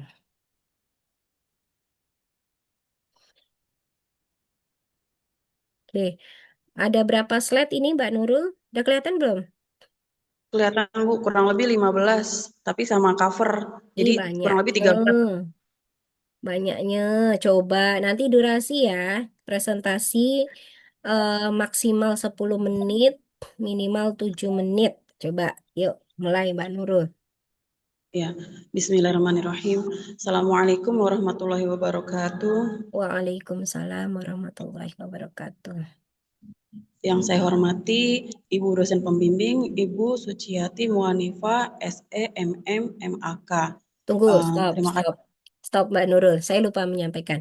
Di ruang sidang, penguji adalah sebagai ketua sidang. Jadi yang terhormatnya itu penguji dulu. Ya, penguji Oke, baik Bu. satu, penguji dua, baru saya terakhir. Nggak apa-apa saya diakhirkan. Tapi karena memang posisinya di situ adalah ranahnya penguji. Gitu. Oke, baik Bu. Oke, Kan berarti saya tamu ya, saya ibaratnya saya tamu gitu. Oke, yang saya hormati Ibu penguji 1, bla bla bla, yang saya hormati Bapak penguji 2, bla bla bla, dan yang saya hormati Ibu dosen pembimbing, Ibu Suciati Muhanifa, SE, MM, MAK. Terima kasih atas kesempatannya. Saya Nurul Hidayati dari Prodi Akuntansi Konsentrasi Perpajakan ingin mempresentasikan tentang pengaruh pertumbuhan penjualan dan ukuran perusahaan terhadap penghindaran pajak dengan kinerja keuangan sebagai variabel moderasi.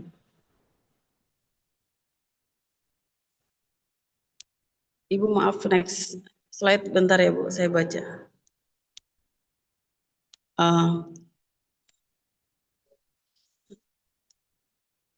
Oke. Di sini saya ingin menjelaskan latar belakangnya. Pajak merupakan sumber penerimaan terbesar bagi negara yang digunakan untuk membiayai pembangunan nasional. Namun bagi perusahaan, pajak dianggap sebagai beban yang dapat mengurangi laba sehingga banyak perusahaan berupaya melakukan efisiensi pajak. Salah satu upaya yang dilakukan adalah penghindaran pajak atau tax avoidance, yaitu tindakan meminimalkan beban pajak secara legal dengan memanfaatkan celah dalam peraturan perpajakan. Di sini saya ingin menjelaskan tentang fenomena berdasarkan informasi dari berita Bloomberg Tekno yang menyatakan tahun 2004 yang menyatakan bahwa sekitar 1/4 perusahaan di Indonesia melakukan praktik penghindaran pajak. Oleh karena itu, penelitian mengenai faktor-faktor yang mempengaruhi penghindaran pajak menjadi penting untuk dilakukan.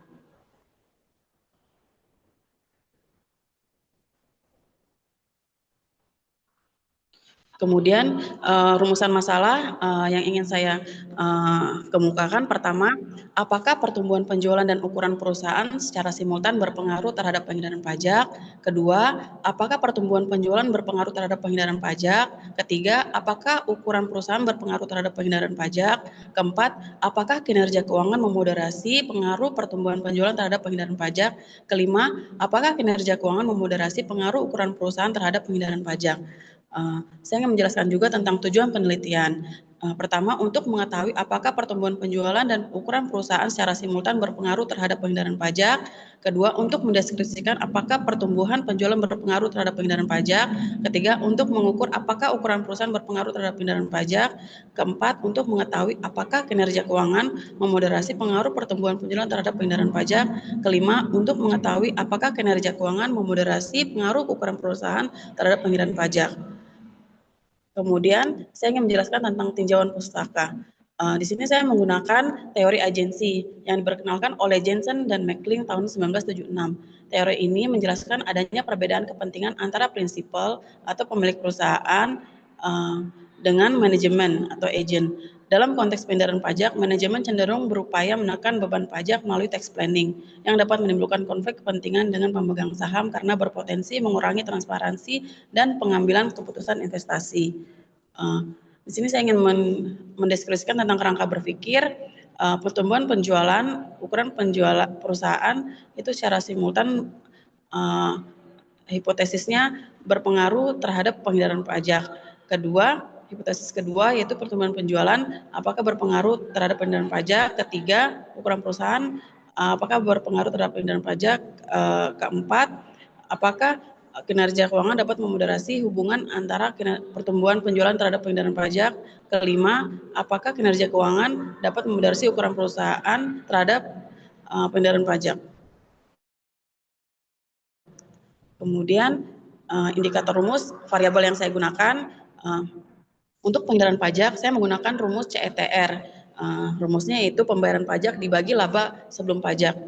Menurut saya menggunakan jurnal Wulandari tahun 2023 yang menyatakan bahwa pengendaraan pajak ialah cara perusahaan dalam menekan beban pajak dengan cara yang sesuai hukum. Kemudian pertumbuhan penjualan saya menggunakan rumus penjualan sekarang dikurangi penjualan tahun sebelumnya dibagi penjualan tahun sebelumnya. Saya menggunakan jurnal Sudibyo tahun 2022.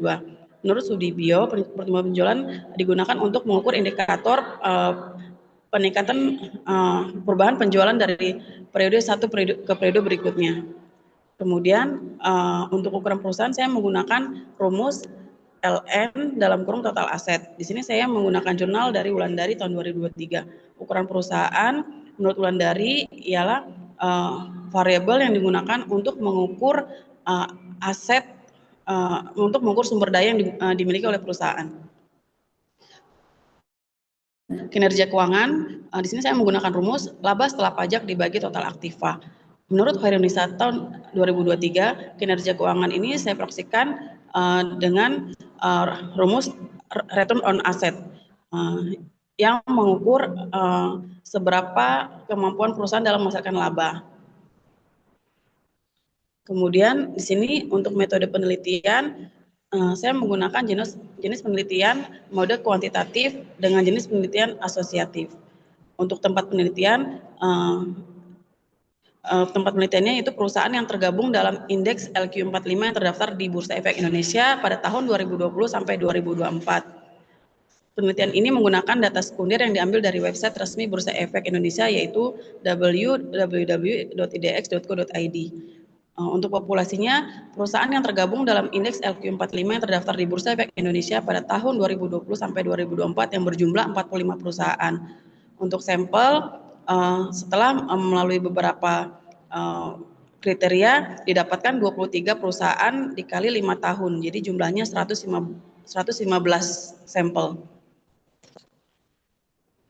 Kemudian untuk hasil penelitian dan pembahasan, analisis statistik deskriptif ini berdasarkan hasil statistik deskriptif terhadap 115 observasi, variabel penghindaran pajak memiliki mean sebesar 0,282330 dengan penyebaran data yang relatif homogen. Variabel pertumbuhan penjualan memiliki mean sebesar 0,092125 dan menunjukkan penyebaran data yang lebih variasi karena standar defisiensi lebih besar dari mean. Sementara itu, variabel ukuran perusahaan memiliki mean sebesar 32,21209 dengan penyebaran data yang relatif homogen karena standar defisiensi lebih kecil daripada nilai rata-ratanya.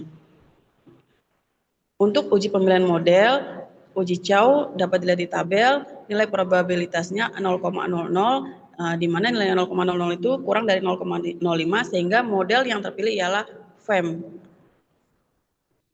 Untuk uji Hausman, seperti terlihat di tabel, nilai probabilitasnya 0,001 itu kurang dari 0,05 sehingga model yang terpilih ialah FEM atau Fixed Effect Model.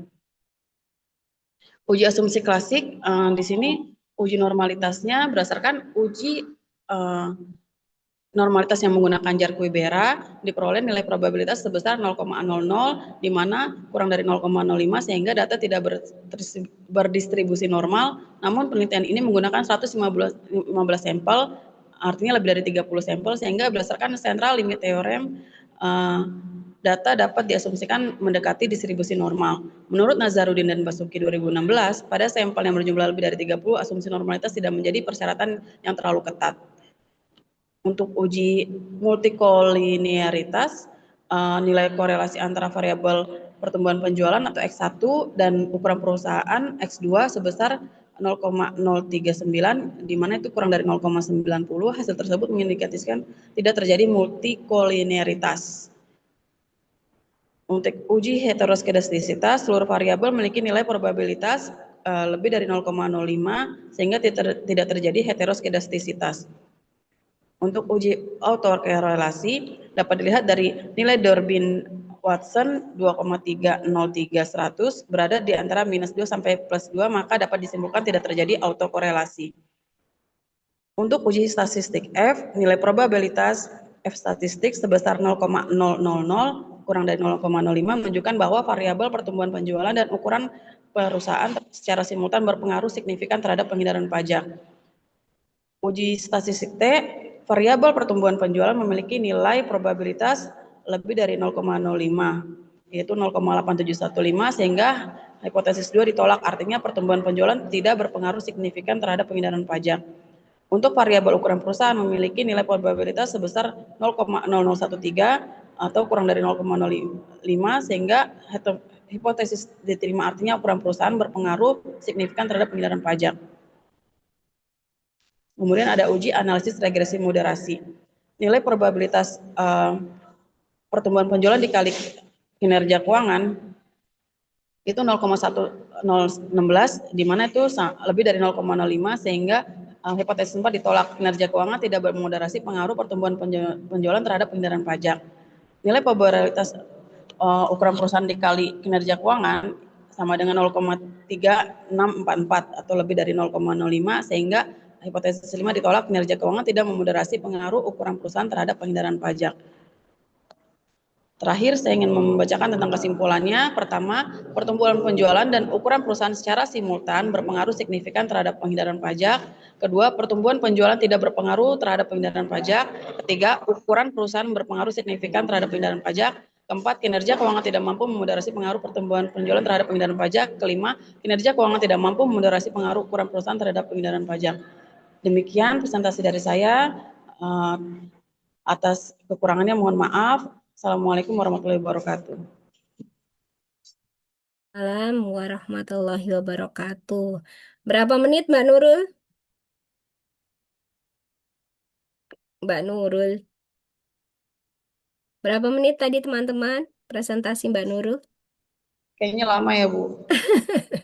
Ya, lebih dari 10 menit. Tapi nanti dicoba ini Mbak Nurul dikurang-kurangin kalimat yang terlalu rame gitu ya. Misalnya seperti tadi yang banyak itu di bab 1 latar belakang, itu rumusan masalah tidak perlu langsung saja bahas tujuannya, atau enggak langsung ke bab 2 juga boleh gitu.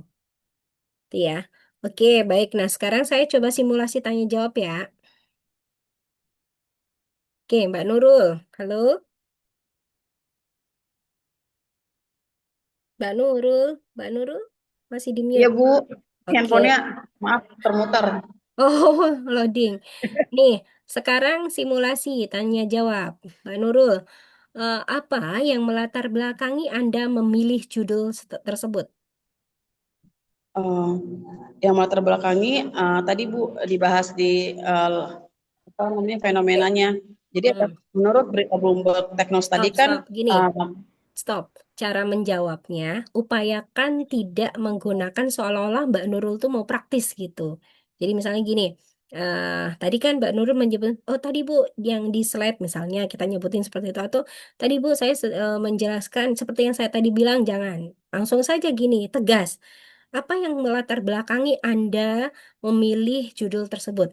Yang melatar belakang, izin menjawab misalnya, izin menjawab Pak, Bu, yang melatar belakangi saya memilih judul tersebut adalah dilihat dari fenomena, gitu aja langsung. Walaupun mungkin tadi pada dasarnya Mbak Nurul udah nyebutin pada saat presentasi, tapi itu nggak boleh seolah-olah kita mau praktis, nggak menjawab langsung, tidak. Tapi langsung saja dijawab, ya menurut saya atau sesuai dengan fenomena yang ada. Nah, seperti itu. Coba diulang, Mbak Nurul. oke Bu, baik. Hmm. Izin menjawab, Ibu Suci, apa yang melatar belakangi saya memilih judul ini, karena menurut fenomena yang dipublikasikan oleh berita Bloomberg Technos, seperempat perusahaan di Indonesia ini melakukan penghindaran pajak. Oleh karena itu, saya tertarik untuk mengetahui apakah fenomena itu benar atau tidak. Seperti itu, Bu. Jadi, sebaiknya ungkapkan sesuai dengan yang tadi dicantumkan di bab 1 latar belakang ini misalnya. Alasan saya memilih judul tersebut dilihat dari fenomena Bank Dunia melalui Bloomberg gitu, lebih detail lebih baik Mbak Nurul. Jadi Di sana perusahaan tersebut menyatakan bahwa sekitar perusahaan di Indonesia masih banyak yang melakukan praktik penghindaran pajak. Nah, begitupun dari beberapa peneliti yang menyebutkan belum adanya ketidak masih adanya ketidakkonsistenan dalam mengetahui pengaruh hubungan dari beberapa faktor yang menyebabkan adanya penghindaran pajak. Sehingga saya ingin lebih kronologisnya gitu sih Mbak Nurul jawabannya. Itu ya. Nanti dibaca lengkap lagi isi skripsinya yang di bab 1. Oke, itu seperti itu untuk latar belakang. Nah, sekarang misalnya ditanya apa manfaat dari penelitian Anda? Tuh, atau misalnya apa kontribusi Anda dalam penelitian ini? Izin menjawab, Bu Suci.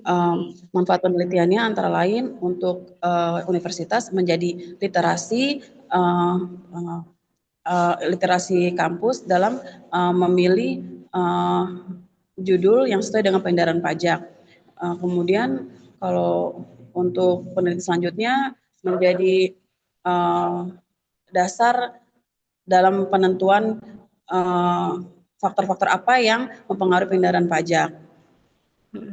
Kalau untuk eksternal, untuk pajak, agar pajak lebih mengetahui apa aja sih yang mempengaruhi pengendaraan pajak. Kemudian untuk investor agar lebih hati-hati dalam menginvestasikan dananya. Seperti itu, Bu. Oke, baik. Nah, Mbak Nurul, di teori, teori apa yang Mbak Nurul gunakan dalam penelitian ini? Teori izin menjawab, Bu Suci. Untuk teorinya saya menggunakan teori agensi, karena teori agensi ini mengemukakan tentang perbedaan persepsi antara pihak manajemen dengan pihak investor, di mana manajemen ini cenderung ingin menekan biaya pajak, sedangkan investor ingin taat pajak, dalam artian ingin keterbukaan, transparansi dalam perhitungan pajaknya. Oke, baik. Apa keterkaitan teori dengan variabel yang Anda teliti? Izin menjawab, Bu Suci, keterkaitan teorinya dengan variabel yang saya teliti karena ingin mengetahui apakah ukuran perusahaan dan pertumbuhan penjualan ini dapat menyebabkan pihak manajemen dalam melakukan pengendaraan pajak. Seperti itu, Bu Suci. Oke. Terus, jelaskan definisi dari masing-masing variabel. Izin menjelaskan, Bu Suci, untuk definisi pengendaraan pajak, yaitu cara perusahaan dalam menekan pajak tapi tetap berada dalam koridor hukum yang berlaku. Kemudian untuk pertumbuhan penjualan yaitu menggambarkan pertumbuhan penjualan dari periode 1 ke periode berikutnya.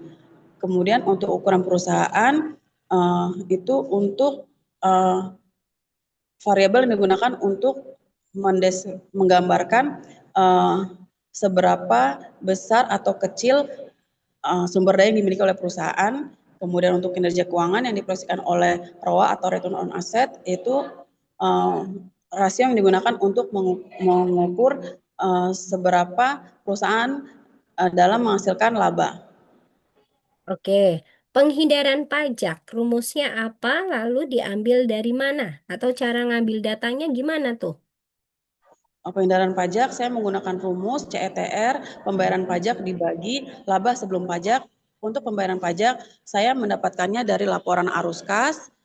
Untuk laba sebelum pajak, saya mendapatkannya dari laporan laba rugi. Baik, pertumbuhan penjualan. Dijelaskan Izin semua Mbak menjawab. Nurul, pertumbuhan Oke, penjualan, baik. ukuran perusahaan, sampai kinerja keuangan. Baik, Bu. Untuk izin menjawab, Bu Suci, untuk pertumbuhan penjualan, penjualan sekarang dan penjualan sebelumnya saya mendapatkannya dari laporan laba rugi. Untuk ukuran perusahaan, total aset saya mendapatkan dari laporan posisi keuangan. Untuk kinerja keuangan, untuk laba setelah pajak saya mendapatkan dari laporan laba rugi.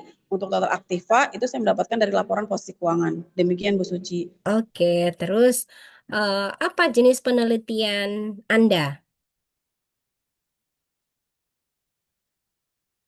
Izin menjawab Bu Suci, jenis penelitiannya penelitian eh, kuantit penelitian kuantitatif Mm-mm. dengan jenis penelitian asosiatif. Apa tuh definisinya? Dijelaskan.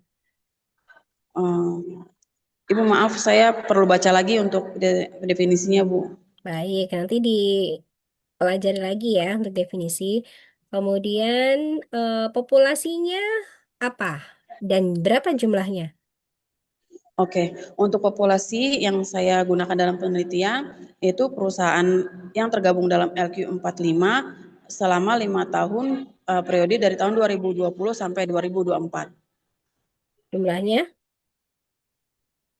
Kenapa Bu? Maaf. Jumlah perusahaannya tadi disebutin nggak? Udah 45 perusahaan. Oke, Ya belum, maaf saya belum sebutin. 45 perusahaan. baik. Terus apa bagaimana teknik pengumpulan datanya? Teknik pengumpulan datanya saya menggunakan teknik tinjauan pustaka dan dokumentasi. Tinjauan pustaka, studi pustaka kali ya? Maaf, maaf Ibu, studi pustaka Iya, dan dokumentasi. baik. Di mana Terus teknik di mana teknik analisis data itu sudah. Teknik analisis datanya gimana, Mbak Nurul? eh, Ibu maaf mohon penjelasannya untuk teknik analisis data itu seperti apa ya Bu? Teknik analisis data itu ya urutan ketika Mbak Nurul mau ngolah data. Pertama ngapain aja? Oh, oke Ada baik. di bab 3 Jadi ada tuh. oke. Hmm. Untuk teknik analisis data, pertama saya mendapatkan annual report dari website Bursa Efek Indonesia. Itu udah, itu pengumpulan. Itu masuknya pengumpulan. Analisis. Mm-mm. Menganalisis itu kan berarti ngolah data kan? Udah ada datanya, Mbak Nurul tinggal ngolah. Nah, itu urutannya ngapain dulu? Ada uji-uji apa Iya. tuh di dalamnya? Oke, sebentar. Uji yang kriteria bukan sih, Bu? Bukan, di bab 3 itu kan di bawahnya pengumpulan data ada teknik analisis data tuh. Mbak Nurul buka Mm-mm. ke skripsi nggak? Bentar Lagi saya nggak? buka ya, Bu. Heeh. Bentar, Bu. Nah, di situ Sebentar, biasanya Bu. beriringan di bab 3 tuh ada teknik pengumpulan data, ada teknik analisis data. Nah, untuk menganalisis data itu, Mbak Nurul kan pakai aplikasi Ifuse. Nah, itu Oh, langkah-langkahnya mm-mm. ngapain aja? Oh, oke. Izin menjawab, Bu.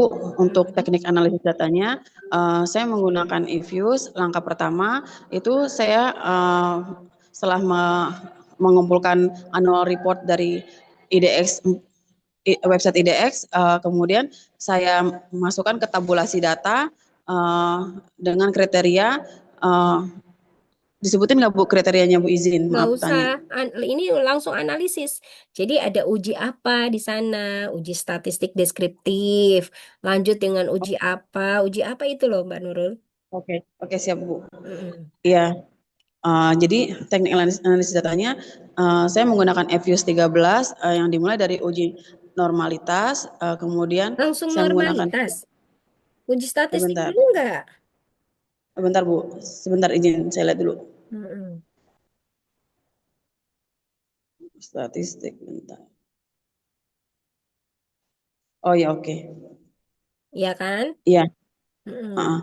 Jadi teknik analisisnya diantaranya saya menguji analisis statistik deskriptif, kemudian ada uji Chow, uji Hausman, yang terpilih kan modelnya FEM, kemudian ada uji asumsi klasik, uji normalitas, uji multikoliniaritas, uji heteroskedastisitas, dan uji autokorelasi. Seperti Oke. kemudian ada uji statistik F untuk mengukur simultannya. Ada terakhir ada uji statistik T. Demikian Udah. Ibu. Masih Udah ada Ibu. lagi nggak? Ada. Ibu maaf ketinggalan. Saya ada karena saya menggunakan moderasi, jadi saya ada uji analisis regresi moderasi terakhir. Ada lagi. Uji hipotesisnya ada nggak?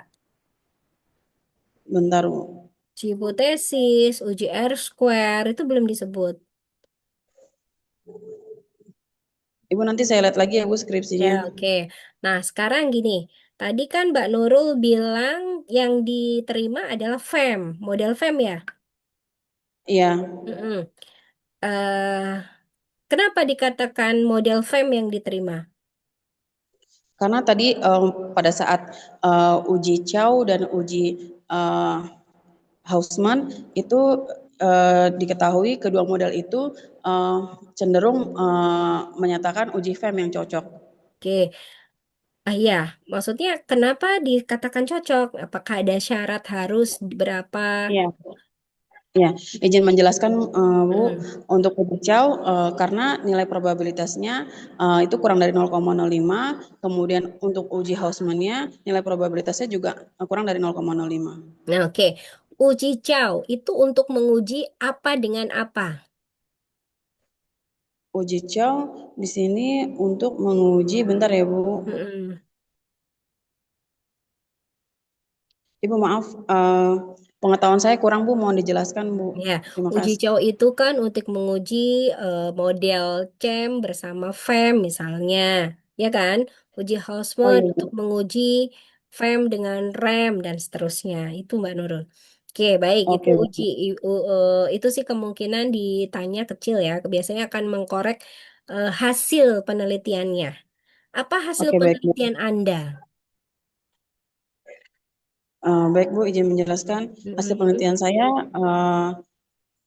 untuk uji F itu menyatakan karena nilai probabilitasnya kurang dari 0,05 sehingga variabel pertumbuhan penjualan dan ukuran perusahaan secara simultan berpengaruh signifikan terhadap pengindaran pajak.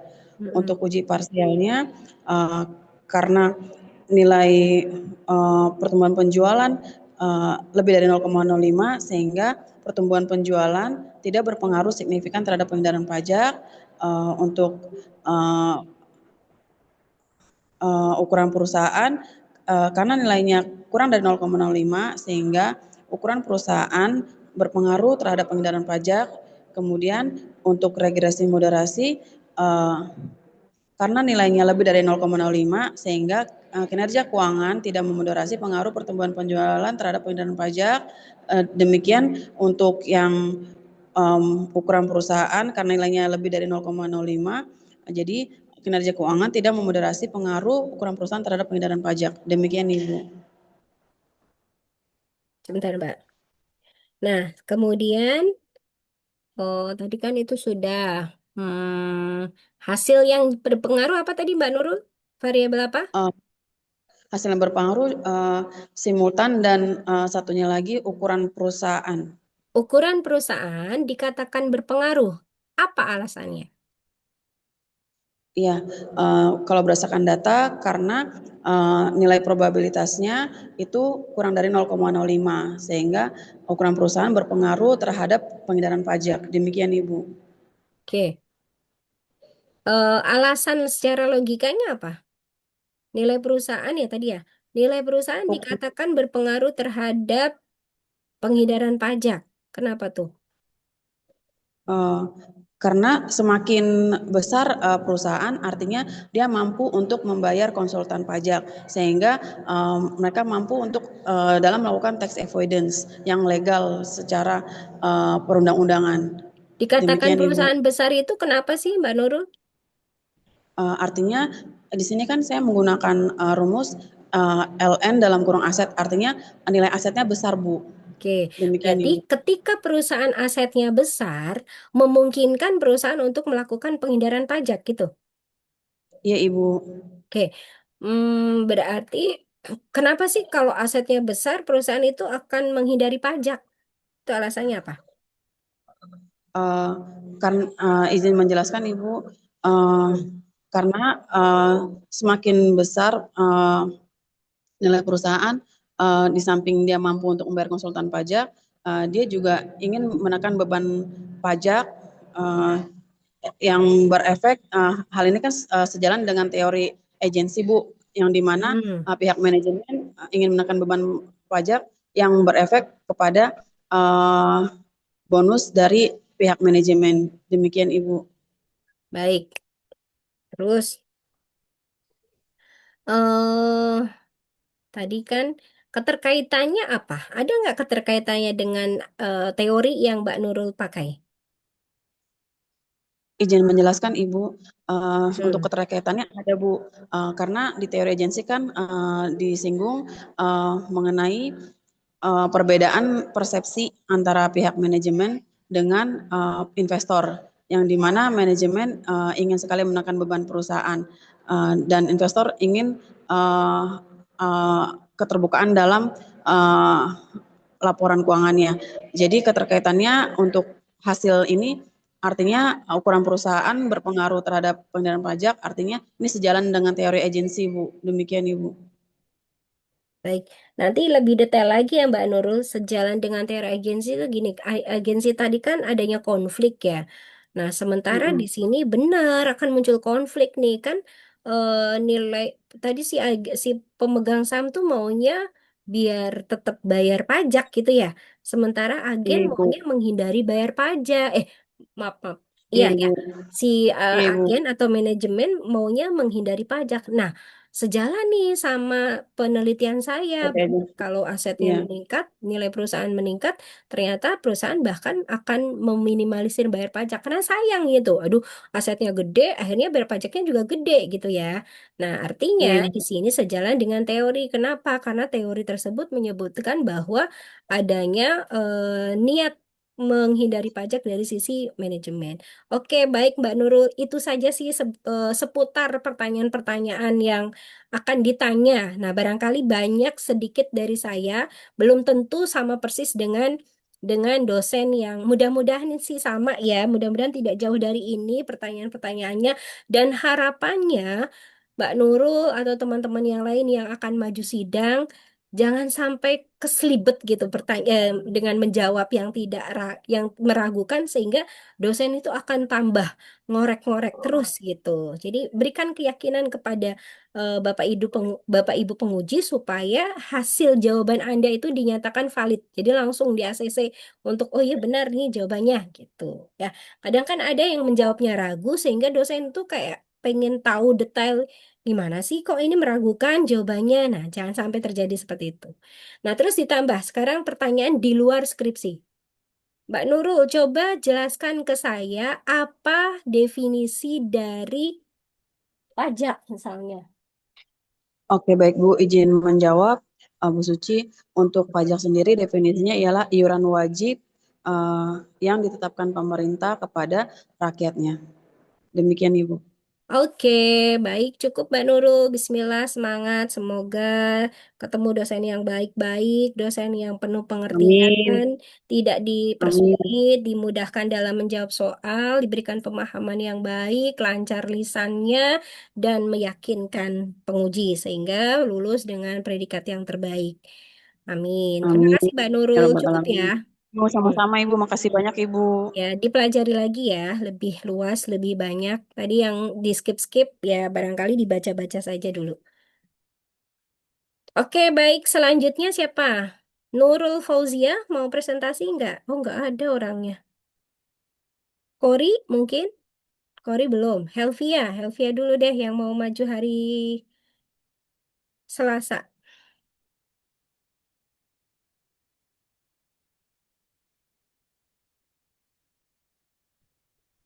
Mana Helvi? Via? Iya, Bu. Via udah kirim ya ke ibu ya? Sudah, Bu. Oh iya, deng. Mana tadi PPT-nya?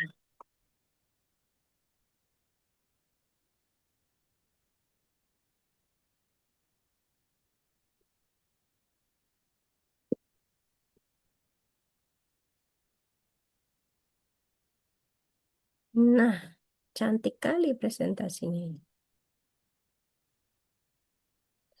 Warnanya putih. Oke, silakan Via. Presentasi ya, minimal 7 menit, maksimal 10 menit. Baik, Bu.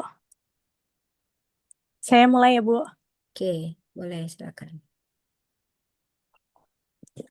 Selamat sore, yang saya hormati Ketua Dosen Penguji, dosen anggota penguji, serta dosen pembimbing Ibu Suciati Muhanifa, SE, MM, MAK. Terima kasih atas waktu dan kesempatan yang diberikan kepada saya. Perkenalkan, nama saya Helvia Skarini. Pada sore hari ini saya akan mempresentasikan hasil penelitian skripsi saya yang berjudul Pengaruh Audit Switching via Audit dan Komisaris Independen terhadap Manajemen Laba. Izin Bapak Ibu, saya akan mulai memaparkan poin-poin utama penelitian ini. Penelitian ini dilatar belakangi oleh pentingnya transparansi laporan keuangan dan pencegahan rekayasa angka laba pada sektor infrastruktur yang terdaftar di Bursa Efek Indonesia. Berdasarkan data fenomena yang saya kumpulkan pada periode 2021 sampai 2025, terdapat indikasi bahwa terjadi fenomena pembukuan laba tinggi secara konsisten, padahal arus kas real bernilai negatif seperti pada kasus PT Waskita Karya. Fenomena ini menarik untuk diteliti lebih lanjut karena sektor infrastruktur membutuhkan pendanaan besar, sehingga rekayasa laba yang tidak terdeteksi dapat menyesatkan investor serta memicu resiko kegagalan finansial yang berdampak luas. Oleh karena itu, penelitian ini bertujuan untuk menguji secara empiris pengaruh audit switching via audit dan komisaris independen terhadap manajemen laba. Selanjutnya masuk pada tinjauan pustaka. Landasan teori utama dalam penelitian ini menggunakan agency teori yang menjelaskan adanya konflik kepentingan antara pemilik saham atau prinsipal dan pengelola perusahaan atau agent akibat asimetri informasi. Asimetri inilah yang memicu praktik manajemen laba untuk memitigasi tindakan tersebut. Terdapat 3 pilar pengawasan yang diteliti, yaitu audit switching, via audit, dan komisaris independen. Berdasarkan kerangka berpikir, dirumuskan 4 hipotesis penelitian, di mana hipotesis pertama, pengaruh audit switching via audit dan komisaris independen secara simultan berpengaruh positif terhadap manajemen laba. Hipotesis kedua, pengaruh audit switching berpengaruh positif terhadap manajemen laba. Hipotesis ketiga, via audit berpengaruh positif terhadap manajemen laba. Dan hipotesis keempat, komisaris independen berpengaruh positif terhadap manajemen laba. Selanjutnya ada di metodologi dalam penelitian ini menggunakan pendekatan kuantitatif dengan jenis data sekunder. Populasi penelitian berfokus pada 70 perusahaan sektor infrastruktur yang terdaftar di Bursa Efek Indonesia periode 2021 sampai 2025. Melalui teknik purposive sampling diperoleh 21 perusahaan sampel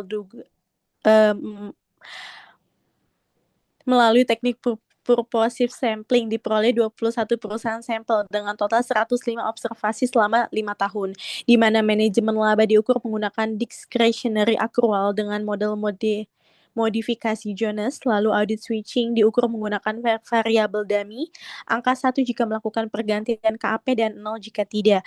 Lalu fee audit diukur menggunakan logaritma natural atau LN dari total fee audit. Yang terakhir, komisaris independen diukur dari persentase jumlah komisaris independen dibagi total anggota Dewan Komisaris. Selanjutnya, berdasarkan hasil regresi data panel, model random effect, UGF, atau simultan, nilai probabilitasnya sebesar 0,000359 atau kurang dari 0,05. Hal ini membuktikan bahwa audit switching via audit dan komisaris independen secara simultan berpengaruh signifikan terhadap manajemen laba. Lalu diuji koefisien determinasi diperoleh nilai sebesar 0,14 atau 14%, artinya variabel manajemen laba dapat dijelaskan ketiga variabel independen sebesar 14%, sedangkan 86% dipengaruhi oleh faktor lain di luar model. Secara parsial, uji T, audit switching memiliki nilai koefisien 0,1849 dan probabilitas di 0,0117 atau kurang dari 0,05, artinya audit switching berpengaruh positif dan signifikan terhadap manajemen laba. Pergantian KAP cenderung meningkatkan praktik manajemen laba di masa transisi. Lalu DV audit memiliki nilai koefisien di minus 0,1682 dan probabilitasnya di 0,0004 atau kurang dari 0,05, artinya via audit berpengaruh negatif dan signifikan terhadap manajemen laba. Semakin memadai biaya audit yang dibayarkan, semakin tinggi kualitas audit sehingga dapat menekan praktik manajemen laba. Lalu komisaris independen memiliki nilai probabilitas di 0,2351 atau lebih dari 0,05, artinya komisaris independen tidak berpengaruh terhadap manajemen laba. Proporsi komisaris independen dalam penelitian ini belum efektif menggunakan manajemen laba. Lalu pada kesimpulan, Dari sampai mana sih ini ya? Oke, Via, ya Bu, lanjutkan. ya Bu. Lalu pada kesimpulan, di mana, bentar Bu,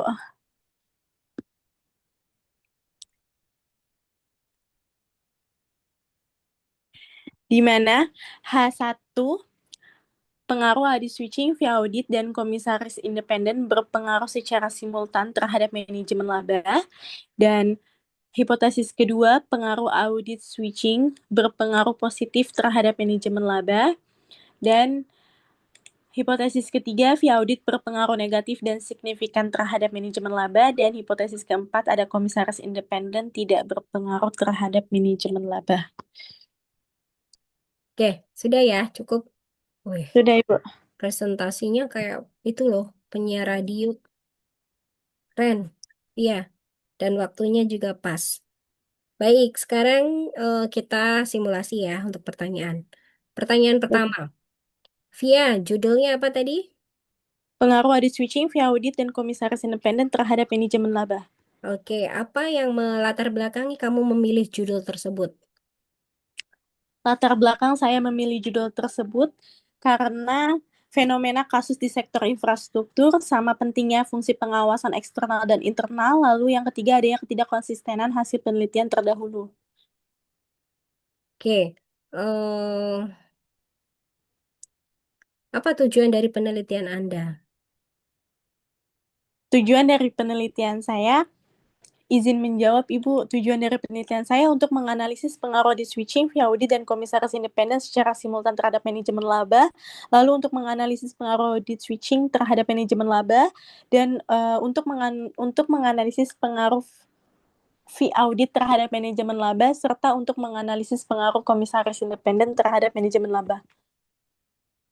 Oke, teori apa yang kamu gunakan dalam penelitian ini? Teori yang saya gunakan adalah teori agensi, yaitu teori keagenanan. Keagenan. Agenan apa, Bu? Teori keagenan. Apa definisinya dong? Jelasin, pokoknya nggak usah nunggu nunggu ditanya lagi. Misalnya tadi kan kenapa kamu memilih apa teori apa yang kamu gunakan itu udah otomatis kamu ngejelasin definisinya, kemudian bahkan bisa keterkaitannya. Baik, Bu. Teori keagenan merupakan teori yang dijadikan dasar penelitian. Teori ini saya gunakan karena teori ini muncul ketika pemilik perusahaan tidak mampu mengelola perusahaan miliknya sendiri sehingga pemilik perusahaan harus melakukan kontrak dengan para manajer untuk mengelola perusahaan tersebut. Oke, apa keterkaitan teori tadi? Jelasin nggak? Keterkaitan teori dengan variabel Y-nya? Keterkaitan teori dengan variabel Y-nya, yaitu teori keagenan ini muncul ketika pemilik perusahaan tidak mampu mengelola perusahaan miliknya sendiri, sehingga pemilik perusahaan harus melakukan kontrak dengan para manajer untuk mengelola perusahaan tersebut. Oke, coba jelaskan dari masing-masing variabel. Masing-masing dari variabel, yaitu manajemen laba, adalah tindakan yang dilakukan melalui pilihan kebijakan akuntansi untuk memperoleh tujuan tertentu, yaitu untuk memenuhi kepentingan sendiri atau meningkatkan nilai pasar perusahaan. Jikalau audit switching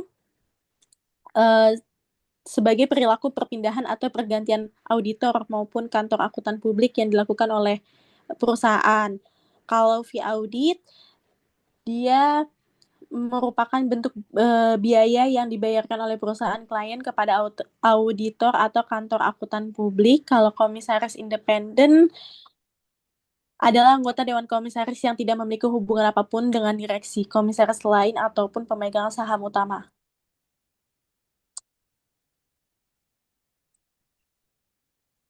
Oke, dari manajemen laba, audit switching, via audit, komisaris independen, via tolong jelaskan indikator dari masing-masing variabel tersebut. Indikator yang baik, Ibu. Izin menjawab, untuk indikator yang saya gunakan untuk manajemen laba adalah menggunakan model modifikasi Jones, yaitu discretionary accrual, di mana perhitungan total akrualnya adalah TAC sama dengan NI dikurang CFO, di mana TAC adalah total akrual perusahaan, NI adalah laba bersih pada perusahaan, dan CFO adalah aliran kas dari aktivitas operasi perusahaan. Lalu, untuk menghitung nilai akrual yang diestimasi dengan persamaan regresi, ada TAC T dibagi AIT min 1 sama dengan A1 ditambah A2 ditambah A3, di mana TACIT atau AIT min 1 itu adalah total akrual perusahaan dibagi hasil dari perhitungan total akrual. Lalu A1-nya itu didapat dari, saya lihat tabulasi Bu, maaf Bu. Harus hafal ya Via ya nanti ya. Karena itu kan Iya Bu. kamu mengolahnya kan berulang-ulang ya. Minimal sebetulnya Iya Bu. sudah hafal. TACAIT min 1 TACAIT min 1 itu adalah dari total akrual dibagi hasil dari jumlah aset. Lalu A1-nya itu didapat dari Hah? Iya, iya, sebentar, sebentar. Kuncinya di mana? Situ nggak di meja?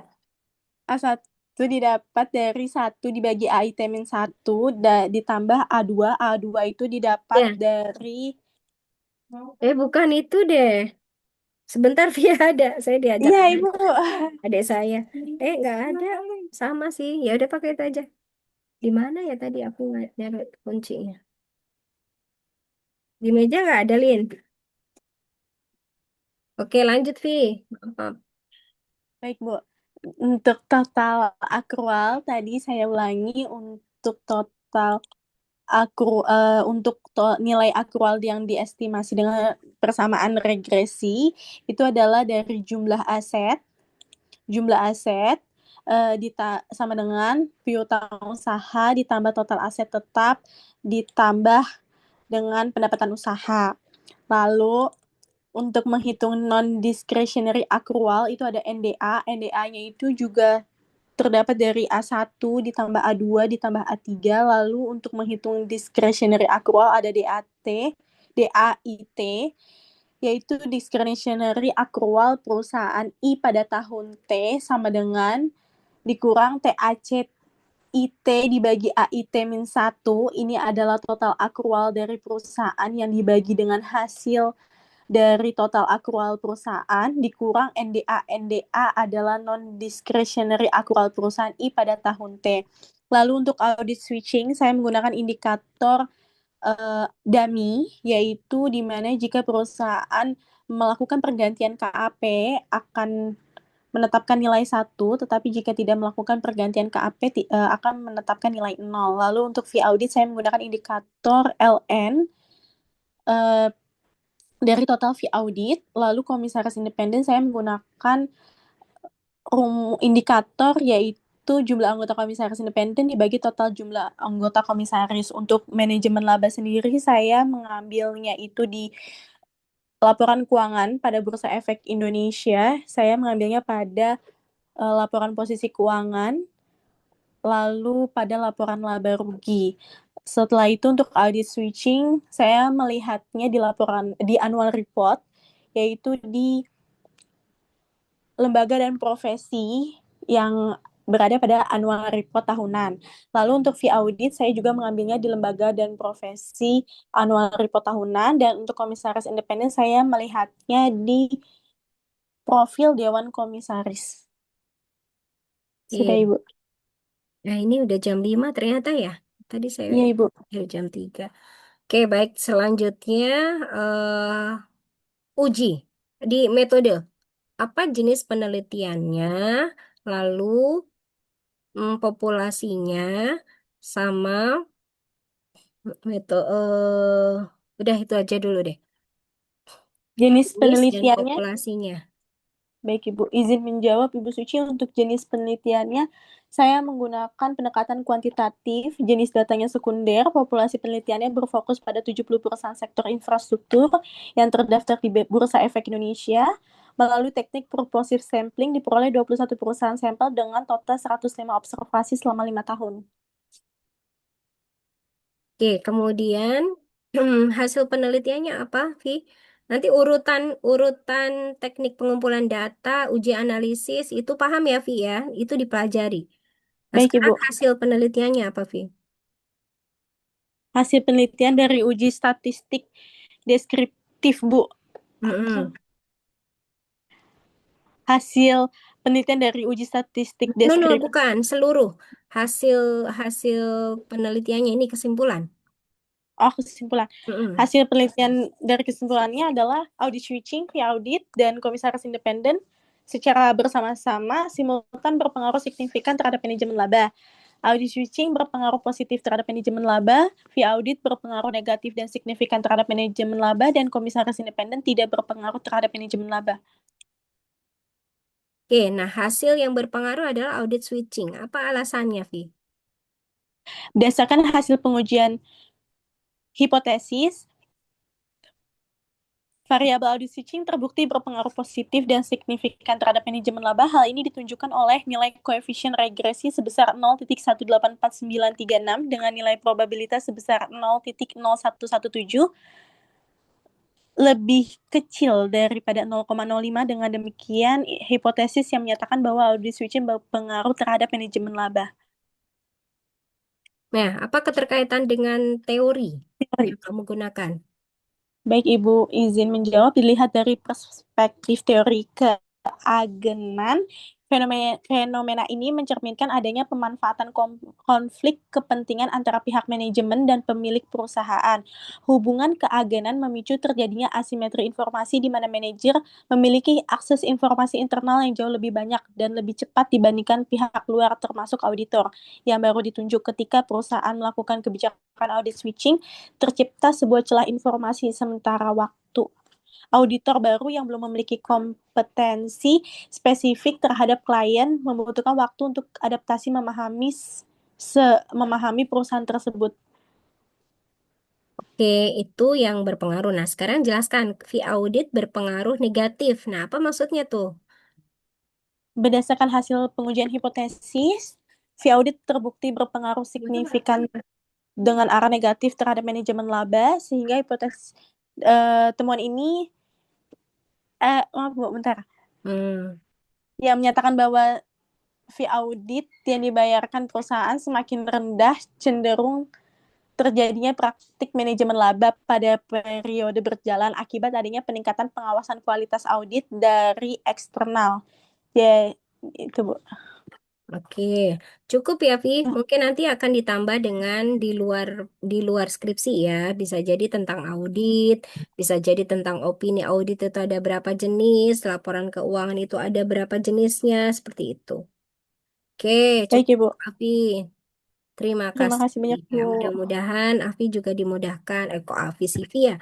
Via dimudahkan dalam proses sidangnya, Amin. diberikan penguji yang baik hatinya, mengerti kondisi Amin. mahasiswa, pengertian, kemudian diberikan Afi Via diberikan pemahaman yang baik, lisan yang baik, sehingga penguji yakin untuk memberikan nilai yang terbaik untuk Via dan lulus.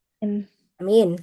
Amin Ibu, terima kasih banyak Ibu Oke, doanya. baik, masih cukup nggak nih waktunya? Sebenarnya sampai jam 5 aja, teman-teman. Tapi kok ini Zoom-nya belum mati ya? Harusnya jam 5 sudah selesai. Masih ada waktu, saya tanyakan, masih ada yang mau maju, mau coba presentasi atau nanti saja nunggu kabar selanjutnya? Kan berarti Tere sama Kori ya yang belum ya? Kori mau sekarang atau nanti?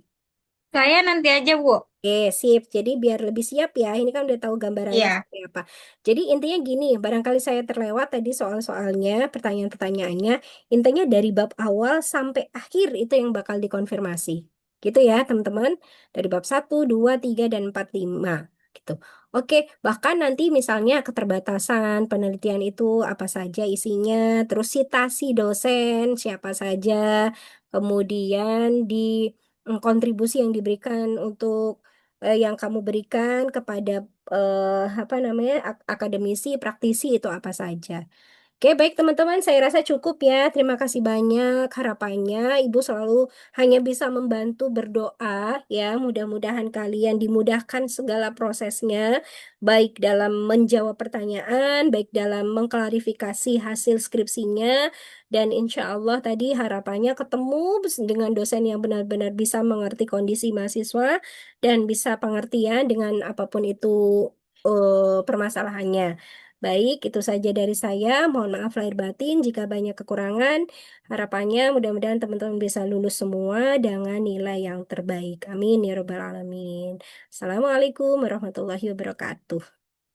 Waalaikumsalam warahmatullahi wabarakatuh. Waalaikumsalam. Terima kasih Bu Suci. Semangat ya Terima kasih Bu. teman-teman. Iya, Terima jangan kasih Bu. nervous. Banyak berdoa, mohon ridho sama orang tua, minta maaf sama siapapun itu. Ya, oke, bye-bye. Assalamualaikum Terima semuanya. kasih.